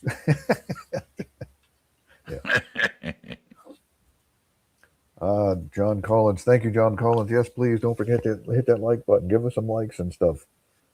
Corrupt the algorithm with the old school stuff here. So as far as some most common form of Advanced Dungeons and Dragons play is the underground adventure. Now this tells you the age of this stuff because at the time, that was the norm for most of them was dungeon adventures, right? You could still do wilderness adventures and things like this, but the norm was the dungeon. You had the town, you went to dungeon, then you came back to town, right? Whether in dungeons, cave complexes, temple mazes, and labyrinths or whatever, the main thrust of this section will logically aim at improving play in just those sorts of settings. The outdoor and city adventure will be touched on thereafter. All right. Let's see. Now assume that a game is scheduled tomorrow and you're going to get ready for it well in advance so as to have as much actual playing time as possible. Yeah, that's one of the things. If we just stop it at this sentence, a lot of administrative stuff can be handled offline before game time. And then when we sit down to play, all those little piddly little things have already been handled, and we just jump right into actually doing the game and not shopping for 20 minutes before we go out back to the dungeon. Yeah. Right. No sense in spending precious adventuring minutes with mundane preparations common to the game. Right. First, get in touch Agreed. with all those who will be included in the adventure, or if all are not available, at least talk to the better players so you'll be able to set an objective for the adventure. Oh man, Talk only to the better players. Yeah. Okay, that's the message there. Talk to the better players. The worst players, they'll just go along with it. Mm-hmm. Oh, let's see. So the whole thing is about assisting in the prep. Basically, what this section was about: assisting in the head, coming up with the ideas of what to do during the next section and stuff, and then so that you can be ready for it when game time comes along. All right. Once the objective has been established, consider how well the party playing will suit the needs which it has engendered. Will the characters have the means of accomplishing the goal?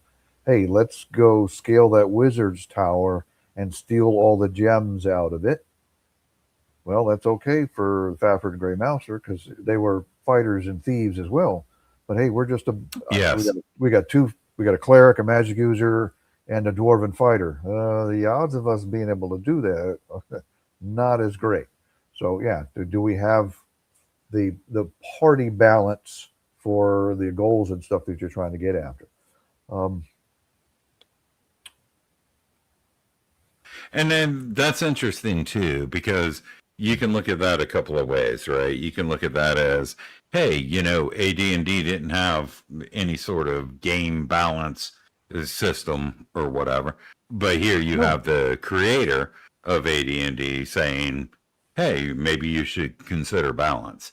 And I think that that's something that you should always consider to an extent. Right, and I think Ed Greenwood and the Forgotten Realms Gray Box put it best. If the players buy the farm, I think this is what he said. If the players buy the farm early and often, and it took me a long time, years, to understand what buy the farm meant, then they're not going to have a very good time, right? No. So that should be the expectation, right? Is that you're not going to coddle your players, but you're also not going to overly present situations that don't give them the opportunity for escape or some such, should they wish to flee. There's always a way to solve the problems. You just need to do some thinking to get it done. Right? Yeah, perfect. And I think that's what Gygax is saying there when he talks about balance. Right. Party balance and stuff. The latest thing is, and I'm not entirely sure where it came from, was your ideal party balance is when you kind of had like one of each class. Right. To make sure that you had a little bit of everything to cover all of these different things. But then again, if your game master is clever enough, he'll have different types of adventures for you to choose from. Some of them are better suited for certain types, and some of them are for others, and you can pick and choose those. So that's where sandbox play comes into its own. There's 3 dungeons out there you can go to explore, but this one is just a bunch of ruins out in the open. Hey, the ranger and druid are good for that one. Oh, this one is a dungeon that's we got to get in through this ancient castle that's guarded by all these special monsters. And okay, we can get a thief and a cleric to help us gain entrance to that one. And then this one over here, all we got to do is kick down the door and fight our way through. Well, there's one that's ideally suited for fighters or some combination, that kind of thing. So yes, a good dungeon master should present a lot of opportunities over there so that your generic party isn't always the best answer for everything. Yes, and I would add that a good player should always make sure that they afford those opportunities when they're presented, even if they have to recognize them on their own, where, the other player doesn't even know that it's their opportunity to shine. A good player, for the health of the table, should bring that to the forefront. Absolutely. And ultimately being a the social onus is game, on both. Yes. ultimately being a social game and a teamwork game, this is something that you had mentioned earlier before we were talking about what we wanted to talk about in this one.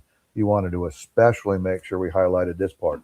Cooperation amongst party members is a major key to success, particularly when the characters are relatively low level. Later, when the players have characters of 9th, 10th, or even higher level, it will be slightly different matter, for then some adventurers will be with but one or two player characters participating, and a balance of the group will be made up of henchmen whose general cooperation is relatively assured. But to gain the upper levels, it is essential that a character survive, and survival at lower levels usually dependent upon group action and team spirit. So no stealing from your party members, I guess, is the thrust of this paragraph there.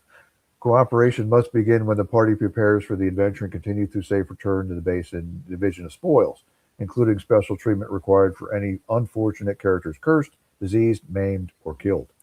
Right, yeah. Cooperative play. This is definitely a cooperative play game because it's a social game. Yeah.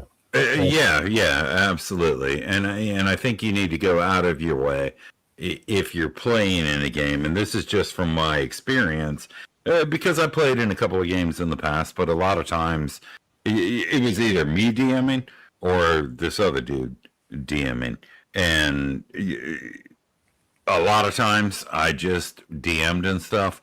But the last 4 or 5 years, I've played a lot, and it gave me a lot of perspective on what the player considers within the game, right? So when I look at this, you've got a cooperation of the player, okay, and then an understanding of what his character fits in within the amount of cooperation and interaction and his the player's personality effects on the group, and then sticking within that, right? So basically no surprises. So it goes back to the thief thing. It's like, hey, listen, whether you convince them in role playing or whether you convince them just by talking to them, you're like, hey, listen, my thief skims a little off of the top. He's a thief. That's what he has to do. My magic user does this. Every once in a while, he might catch you in a spell, and he might do that only because it's for the ultimate good of the group. Then there's the concept of a fighter charging, people getting out of his way, and whatnot. As a social game, I think you can take it to extremes that you're only gonna really understand if you become a player more than just the DM. And always let the other person shine. And I was going to make another point, but I forgot what it was. Stuff is going to happen, but it shouldn't happen on purpose. Right.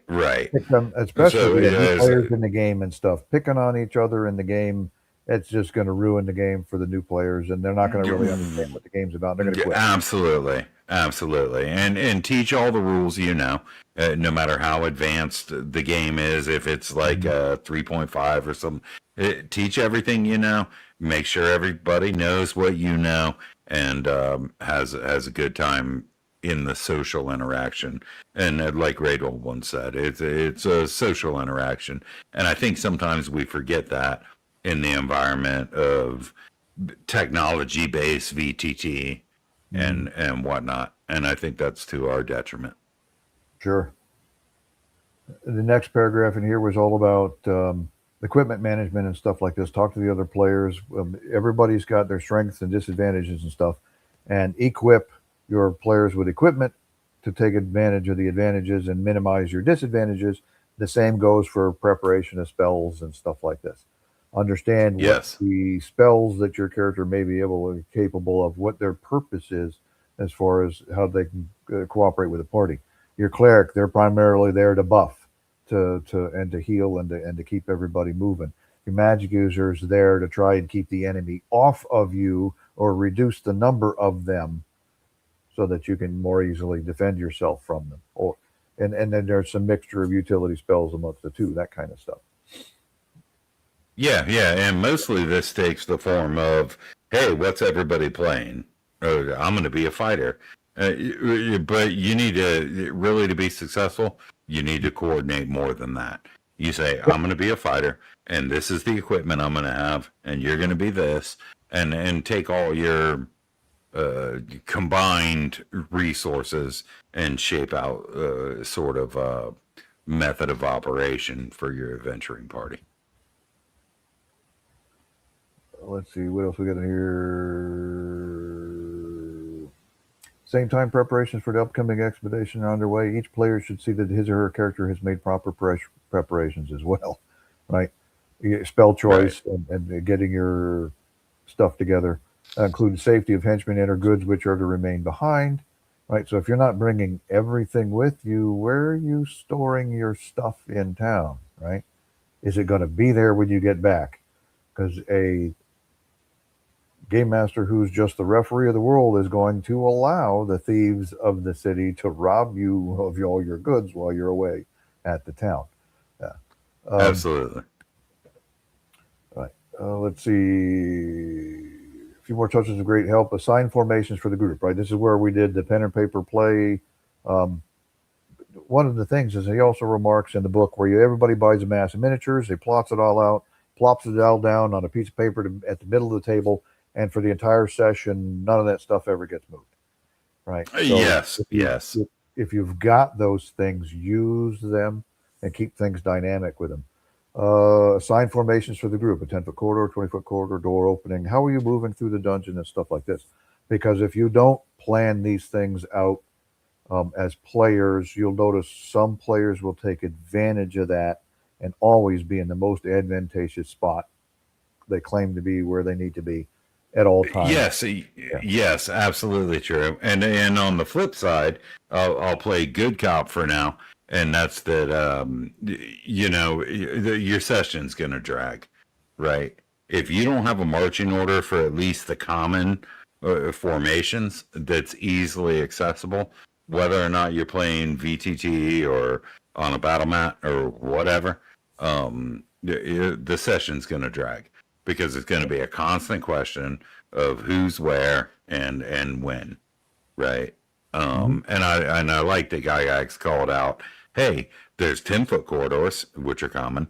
There's 20-foot corridors, and then how are you 40-foot diameter. Yes. Yeah, that kind of stuff. Yeah, because you can, a door, yes, exactly. Yeah, I highlighted this section right here specifically for Yang, just so that he remembers this when we play on Tuesday nights. You can fire over his head. Yeah, absolutely. We can do everything over his head. Yeah. Right. And planning how your players move. And if you read this, one sturdy fighter in the rear. Well, okay, he's too far away from the front lines to attack. Not really. Especially if it comes from behind. Nobody likes to buy pole arms. That's what pole arms are for. Reaching through the ranks and participating in the fight, right? Right. Oh, it's too slow. It doesn't really do enough damage. That's not the point behind it. That's not the point behind that weapon. The point behind that weapon is reach. Yeah. So, and new players don't necessarily understand that. This is for the older players to explain to new players why these kind of things are important. Your weapon choice matters, and we keep hitting on this on a lot of things. Right. Yeah, and really that's the essence of cooperation before we've even talked about it, right? Is that teamwork is helping out your fellow players as much as your characters, or even more than your characters might help out your fellow characters. Right. The leader who is to make decisions. Yeah. The leader who is to make decisions and give directions to the party must be in the front rank or the second rank if he or she is tall compared to the characters before. You got a leader, right? And this is where he's hitting on the fact that you have one person basically directing what the group is going or where they're doing. It's a teamwork exercise. Each team has to have a leader. Everybody going willy-nilly and things are going to devolve into chaos. They didn't really call it a Yeah. caller here just yet, but that's kind of what he's getting at. Yeah. Somebody Yeah, who's yeah, making I a decision. agree.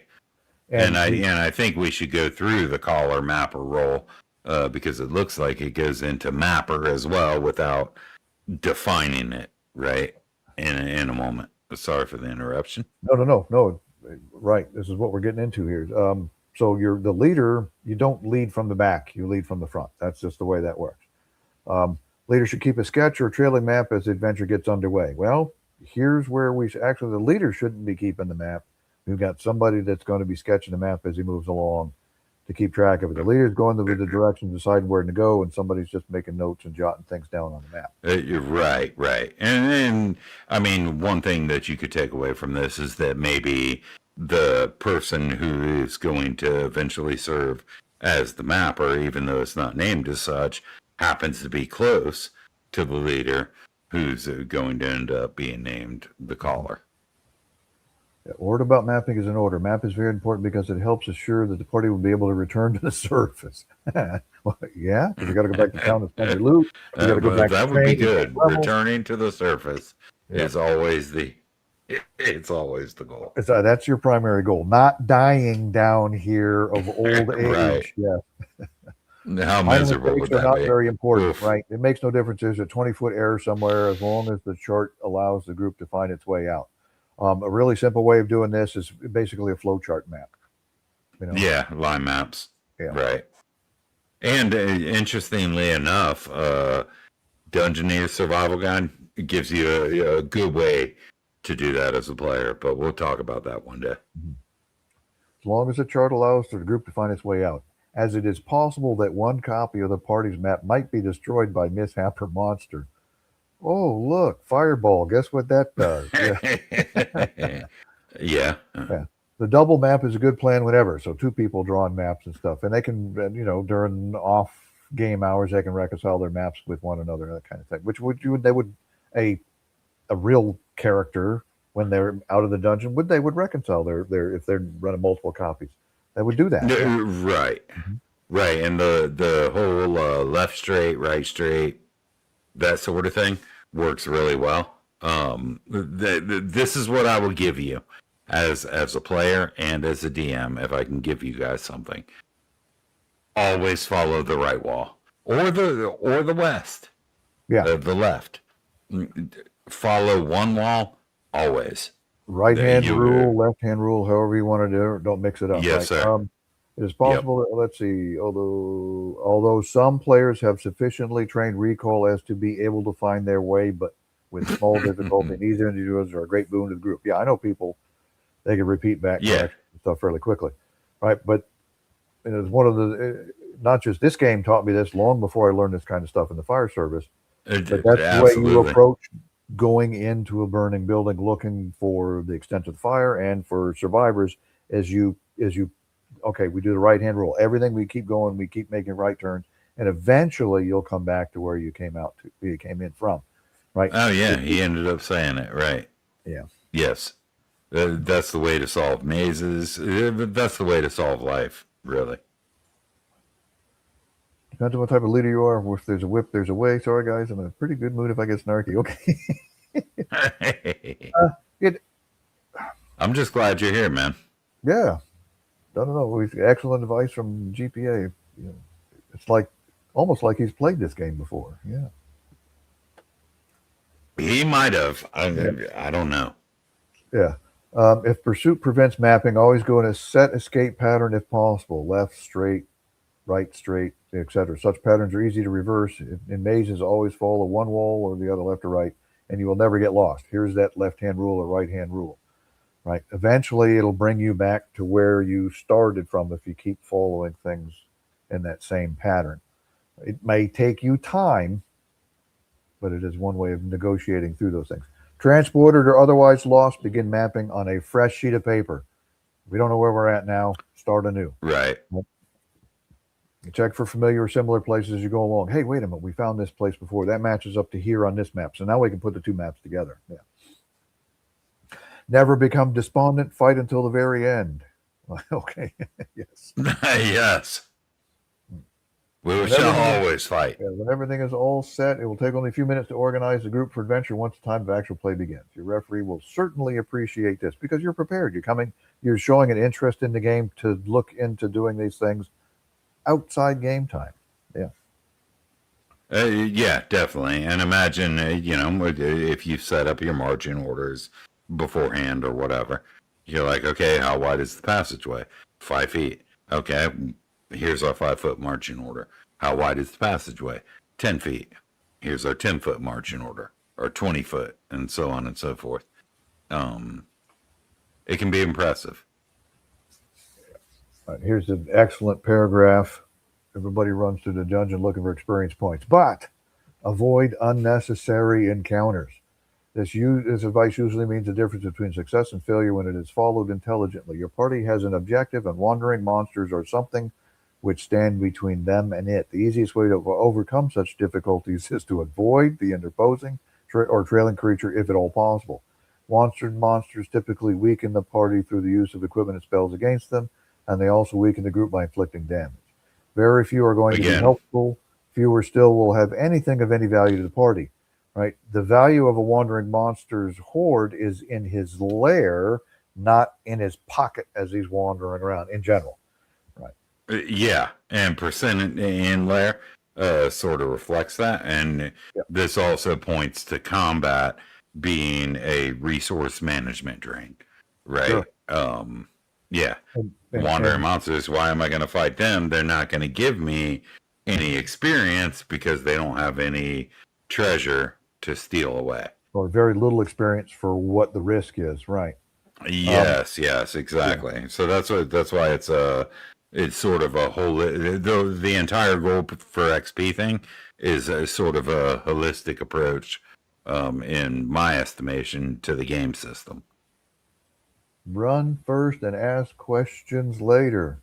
Wait a minute. You mean the encounter's not scaled for my level? There's no challenge. And he tells you straight away. He tells you right there in the first book the players are ever going to get their hands on. Yeah. Run first and ask questions later. If the shun encounters with creatures found to be dwelling permanently in the dungeon, as far as you can tell, that is, unless such creatures are part of the set objective or the monster stands between the group and the goal it has set out to gain. Do not be sidetracked. A good referee will have many ways to distract an expedition, many things to draw attention, but ignore them all if at all possible. Mappers must note all such things. Another expedition might be in order another day to investigate or destroy something or some monster, but always stay with what was planned if at all possible and wait for another day to handle the other matters. This is not to say that something hanging like a ripe fruit ready to be plucked must be bypassed, but relatively certain that what appears to be the case actually is. Likewise, there are times when objectives must be abandoned. It's amazing, like listening to you read this. It's amazing because this could be the most valuable section of any AD&D book ever, whether you're a player or a DM. Absolutely. This tells you what it's all about in a very, very short, given Gygaxian prose, a very short presentation. Right. Excellent paragraphs, excellent section for the dungeon master, so he understands what's expected of the game and what his players are expecting them to do. Yep. Right. You're not there to just throw a bunch of obstacles at your players and gleefully kill them and then start all over again the next day. You're there. It goes back to the referee. The dungeon master was just a term they'd come up with. I wish they'd kept referee because that kind of more defines what's going on. Yeah. Although the good thing is they didn't copyright that, so we can say referee as much as we want. Yes. Right. If the party becomes lost, the objective must immediately be changed to discovery of a way out. Yeah, we don't want to be trapped down here, right? The group becomes low on vital equipment or spells, it should turn back. The same is true if wounds and dead members have seriously weakened the group's strength. The old statement about running away to fight another day holds true in the game. It is a wise rule to follow. All right. On the other hand, if the party gains its set goal and is quite strong, some other objective can be established and pursuit of them can then be followed. It is utmost important, however, that always carry slain members at expedition with the party, if at all possible. So even if but a lone character is lost, it is usually best to turn back and head for the surface. Um, Nobody gets left behind is a good rule to have here. Um, Yeah. it's a good rule for real life. It's a good rule for this in here, um, especially And when you're running with hirelings and henchmen and stuff, because part of their loyalty is based on that rule right there. If they know that you will care for them in the worst of circumstances, they're more likely to cooperate with you. The dungeon masters should run them that way. Yeah. yeah, it's wise to point out the hireling aspect to the equation. Right. The most important point is for everybody to have a good time. And that's going to require that sort of cooperation is going to require treating the hirelings as they're supposed to be treated, as well as treating any other NPCs or whatever, as well as they're supposed to be treated, and especially the remainder of the PCs and their players, right? Like, especially with new Just players. try to have I fun. guess if you abandon a new player's character into the dungeon and when he comes back out, eventually he's not going to be happy with playing with you because it doesn't feel like he's part of the group at that point, right? All members of the expedition should ready and willing to part with any goods, money, or magic items in order to save lives. Failing that, each should be willing to fight to the death and ensure the survival and success of the party. This will happen when mutual trust exists. What And about that's evil what it boils alignment, down to. selfish neutrals, uncooperative players, right? Intelligent players of evil alignment will certainly be ready to help in order to further their own ends. Just because we got an evil guy in the group doesn't mean he's there to kill all the rest of the party. He's there after his own objectives, and he is using you, the rest of the party, to get his objectives, right? This is not to say that they will be chummy with those of good alignment, but on a single expedition basis, it's possible to arrange situations where they are very likely to desire to be helpful in order to benefit themselves and their cause. Generally, evil characters, particularly chaotic evil ones, are prone to be troublesome and hurtful to the party. They should accordingly be shunned when possible. Selfish neutrals are similar to evil characters, but their price is usually easier to meet, and it is therefore easier to integrate them into an expedition, which will depend on cooperation for success.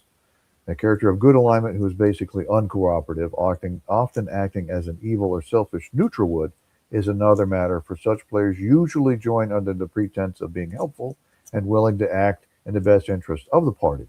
Undoubtedly, the best way to take care of such players is to expel them from the group as soon as circumstances permit.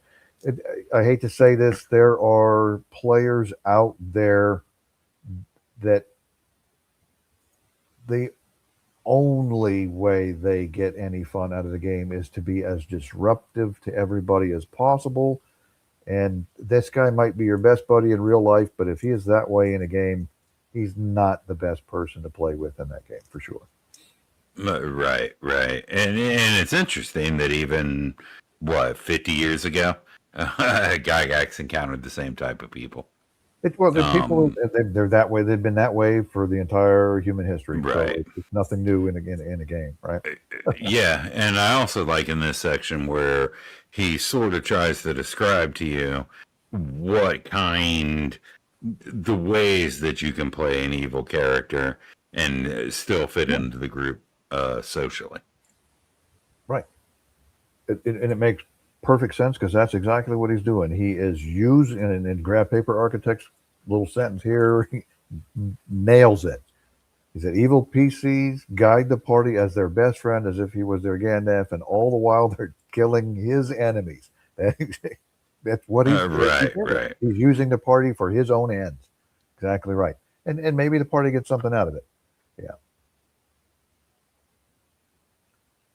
What is it? What was rule number one? No player may take any action which intentionally yeah. infringes upon the fun of another player or the DM.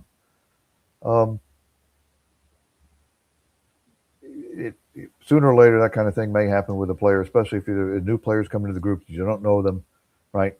But if they, I think if he accidentally does it, that's not the same thing. On purpose is different. Right. if this is shown to them to begin with as a new player that never played the game before, if they get to read through this, they can look at this and say, okay, this is what's expected of me. Right. Right. And I This think page that's is what he your was rule getting at with zero. the intentional, Yeah. kind of like the paladin intentionally committing an evil act. Well, sorry, paladin, you're a fighter. Yeah, Or sorry, player, yeah. you're The on the paladin is street. no longer a paladin, but I was no. Yeah. Right. Right. And he says, so much for the underworld adventure, right? Most of what it was said regarding successful life position also applies to outdoor and city adventures as well. It's all the same, right? Um, when I talked about this kind of stuff in my Mega Dungeons video, Mega Dungeons, everybody thinks that it's a vast, complex underground, but it could be anything. If you think of it on a broad sense, everything is a Mega Dungeon in your campaign. The Cross the World adventure is a Mega Dungeon in your campaign, right? The City adventure is a Mega Dungeon in your campaign if you look at it in a broad enough sense, right? All these same sort of rules and stuff or guidelines that we've been talking about here apply to that sort of stuff as well. Um, Typically, though, overland adventure is going to be worse. The way dungeons are set up is levels. The levels down you go, um, basically telegraph the danger as you move through. On an overland adventure, you could meet a group of orcs here, and then a mated pair of ancient silver dragons is the next thing you meet because of the Right. randomness of the tables, and they're passing through the world and stuff just the same as you are. So your dangers could be greater in an overland adventure in that sense. Yes. Uh, Dungeon Master D names Richard. Thank you. It's what my character would do. If you Hey, hear one one of your second. Sorry. players say that, oops, you got to step out. If you hear one of your players say that, don't do it. Yeah. Um, let's see. Let's not usually possible to return home base in the wilderness because you're going to be a little ways away from town. But in a place of refuge can be found and usually used in order to rebuild a party's strength. Yeah, you found a little cave or something out there and you've ousted the resident that had been in there for the longest time, but now you've got a secure place that you can return to. All right, the party should avoid confrontation with monsters which are obviously superior and always seek to engage monsters at an advantage. Right? City adventures are the toughest of all, for they are more difficult to plan and prepare for, yet with care and careful adherence to cooperative principles, they can be successfully handled with the guidelines stated above. Setting out with an objective in mind, not wandering around aimlessly, right? Having sufficient force to gain it, and not drawing undue attention to the party in the course of accomplishing the goal should serve to bring such an adventure to successful conclusion. Superior play makes the game more enjoyable for all participants, right? DM and players alike. It allows, I like superior play for my players. It's more challenging to me as a dungeon master to design adventures for them if they are doing cooperative play and they are working together because I've got 5 guys outsmarting me instead of me trying to outsmart them each one at a time. So it makes play more interesting. Dean will have to respond to superior play by extending himself or herself to pose bigger and better problems for the party to solve. This in turn means more enjoyment for the players, right? Because we're ratcheting up the excitement of the game. Successful play means long-lived characters who will steadily, if not rapidly, gain levels. Right? You will find that such characters become like old friends and become almost real.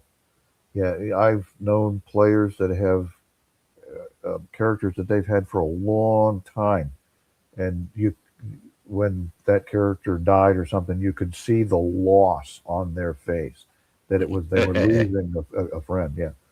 Um, Characters with related stories related about their exploits, right? The cleverly wrought gains or narrow escapes. Yeah, you hear those stories all the time in groups that talk about it. Hey, a new player joining the group and they're laughing about something that happened that month, and you're saying, "Well, that sounds like a lot of fun. I'm sorry I missed that. Let's do something like that now, right?" Right. DM will likewise revel in telling such exploits. Yes, war stories. We're all going to have war stories about this. Yeah, right. Just as sure as he or she will not enjoy stories which constantly relate to poor player of his or her group. Oh, yes. Right. Gary was a gangster. I mean, Some will imagine eventually, playing. He's like, "You're not welcome in my basement anymore. Get out. Your D&D career is over. yeah. You played your thief poorly." Yes, some characters will meet their doom. Some will eventually retire in favor of a new character of a different class and or alignment. But playing well as a reward unto itself, and old characters are often remembered with fondness and pride as well. If you believe that Advanced Dungeons and Dragons is a game worth playing, you will certainly find it doubly so if you play well. Exactly right. This is a great section to hand out. What's this game about? New players. So give them Yes, this to read about it. This is how the game runs. This is an example of gameplay. This is the mentality of the people that we want in this game. And they can understand, well, yeah, that absolutely. sounds like the kind of stuff I could enjoy and have fun with. Yeah. Yep, 100%. Yeah. Wow. I 2 mean, hours and I 11 love minutes. this section. Two Yeah, hours and yeah. 11 minutes talking about this nonsense. Wow, man, this is the longest we've done so far. And it's been great. And most of these people, they probably went to sleep on us, but they Are you stuck people around. still there? Yeah, well, hopefully they're all still there, but that's fine. They can always, if they missed it, they can always go back and watch the replay and give us some more watch hours and views and stuff like this on it. Yeah. Yes, sir. Now, we did want to talk about a few other little tiny pieces, bits and pieces and stuff in there. And I think we still wanted to cover some of the stuff in the appendices Right. for that. So we'll work on putting that kind of stuff together for next time. I'd love to go over some of the things that are in the monster manual. In hindsight, we may have picked that first because that was the first book to come out. But Yeah. we- Unfortunately, I have a lot to say about the monster manual, so but we're doing it apologies in advance. we're doing it in a management method from dungeon master and players and stuff coming together, not from a release of the books method. Yeah. Yep. You could run this game from your imagination with the Dungeon Master's Guide and Player's Handbook and not ever touch the monster manual at all. Yeah, true. Just I mean, you could, yeah. fighting other characters, non-player characters, if that's what you wanted to do. The whole thing, it was a city adventure where you don't have monsters running around. You can make up leveled characters and NPCs and totally interact with them, never needing the monster manual for that kind of stuff. Yeah. Dr. John is listening while I'm working. Hopefully he's not like operating on somebody while we're talking here. Not sure what type of doctor it is. Yes, there are other doctors other than medical doctors. I do understand that. That just happens. If he listens to me, that's not my fault. Yeah. Right. Oh, I'm sorry. That was supposed to be your spleen. Well, you can lose that. That's okay. Yeah. There are other doctors, other medical doctors. It just happened to be my perspective because that's what I work for the University of Texas Medical Branch, teaching classes over there. So, Nice. But there are other doctors. Fantastic. Dr. John, thanks for coming in and tuning into us and listening to us idiots talk about this for hours. Yes, indeed. Yeah. Well, I don't have much more to go with tonight other than that kind of stuff. Please send us your questions and stuff. Give us stuff you want to talk about. We started off this day. Ooh, I want to go to that college. Yeah. Got my PhD in shenanigans. Right. Perfect. Yeah. Give us some things you want us to talk about, some questions and stuff you guys have. We're more than happy to answer it. I lobbed the ball over in the Doom's court like a couple of weeks back, and we're still waiting on him to put stuff together. And we'll go on his channel. We'll do a restream and talk about it, answer questions, cover some other material. Anything you guys think that we need to cover, anything you think we've missed, or you've got some other ideas and you've got some input onto this, we are more than happy to listen to all that stuff and talk about all the stuff that you want to talk about. We will talk first editions Dungeons and Dragons into our graves. Indeed. Yeah. And I think that the compose stream where we can just talk and watch ourselves be idiots. This will be Saturday. Okay, Saturday, cool. We'll get together again on Saturday and go over all this stuff, and then right on. this way we can interact with them a whole lot easier because this stuff is going on and we can pay attention more to what happened in the chat. Right. Right. Makes it a whole lot easier on us. Well, thanks again for joining me, Doomsores, for more talking about the first edition Players Handbook. We'll come up with more stuff for the rest of these guys here soon. I'll go ahead and cut you back loose to the green room so you can go eat the dinner that you've been missing for the last 2 hours and 15 minutes. Thank you. Have a good night, man. Yeah, good night. Talk to you later. Yes, sir. All right, cool.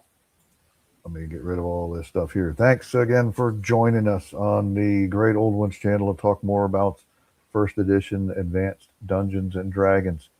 All right. We will be back again hopefully next Thursday unless something drastic happens. We will talk more about first edition Advanced Dungeons and Dragons. Cover some other subjects and stuff that you have. Anything you got you like, we'll come up with a plan. This is always one of those, let's talk about this time. It's always a last minute thing. If you like this content here, please like and subscribe, send some comments, hit the bell icon if you'd like the notifications whenever I'm on doing some extra things. Go over to Doomsword's channel and do the same thing for his channel as well, please. Again, thank you much for joining us, and we will call it a night at this point.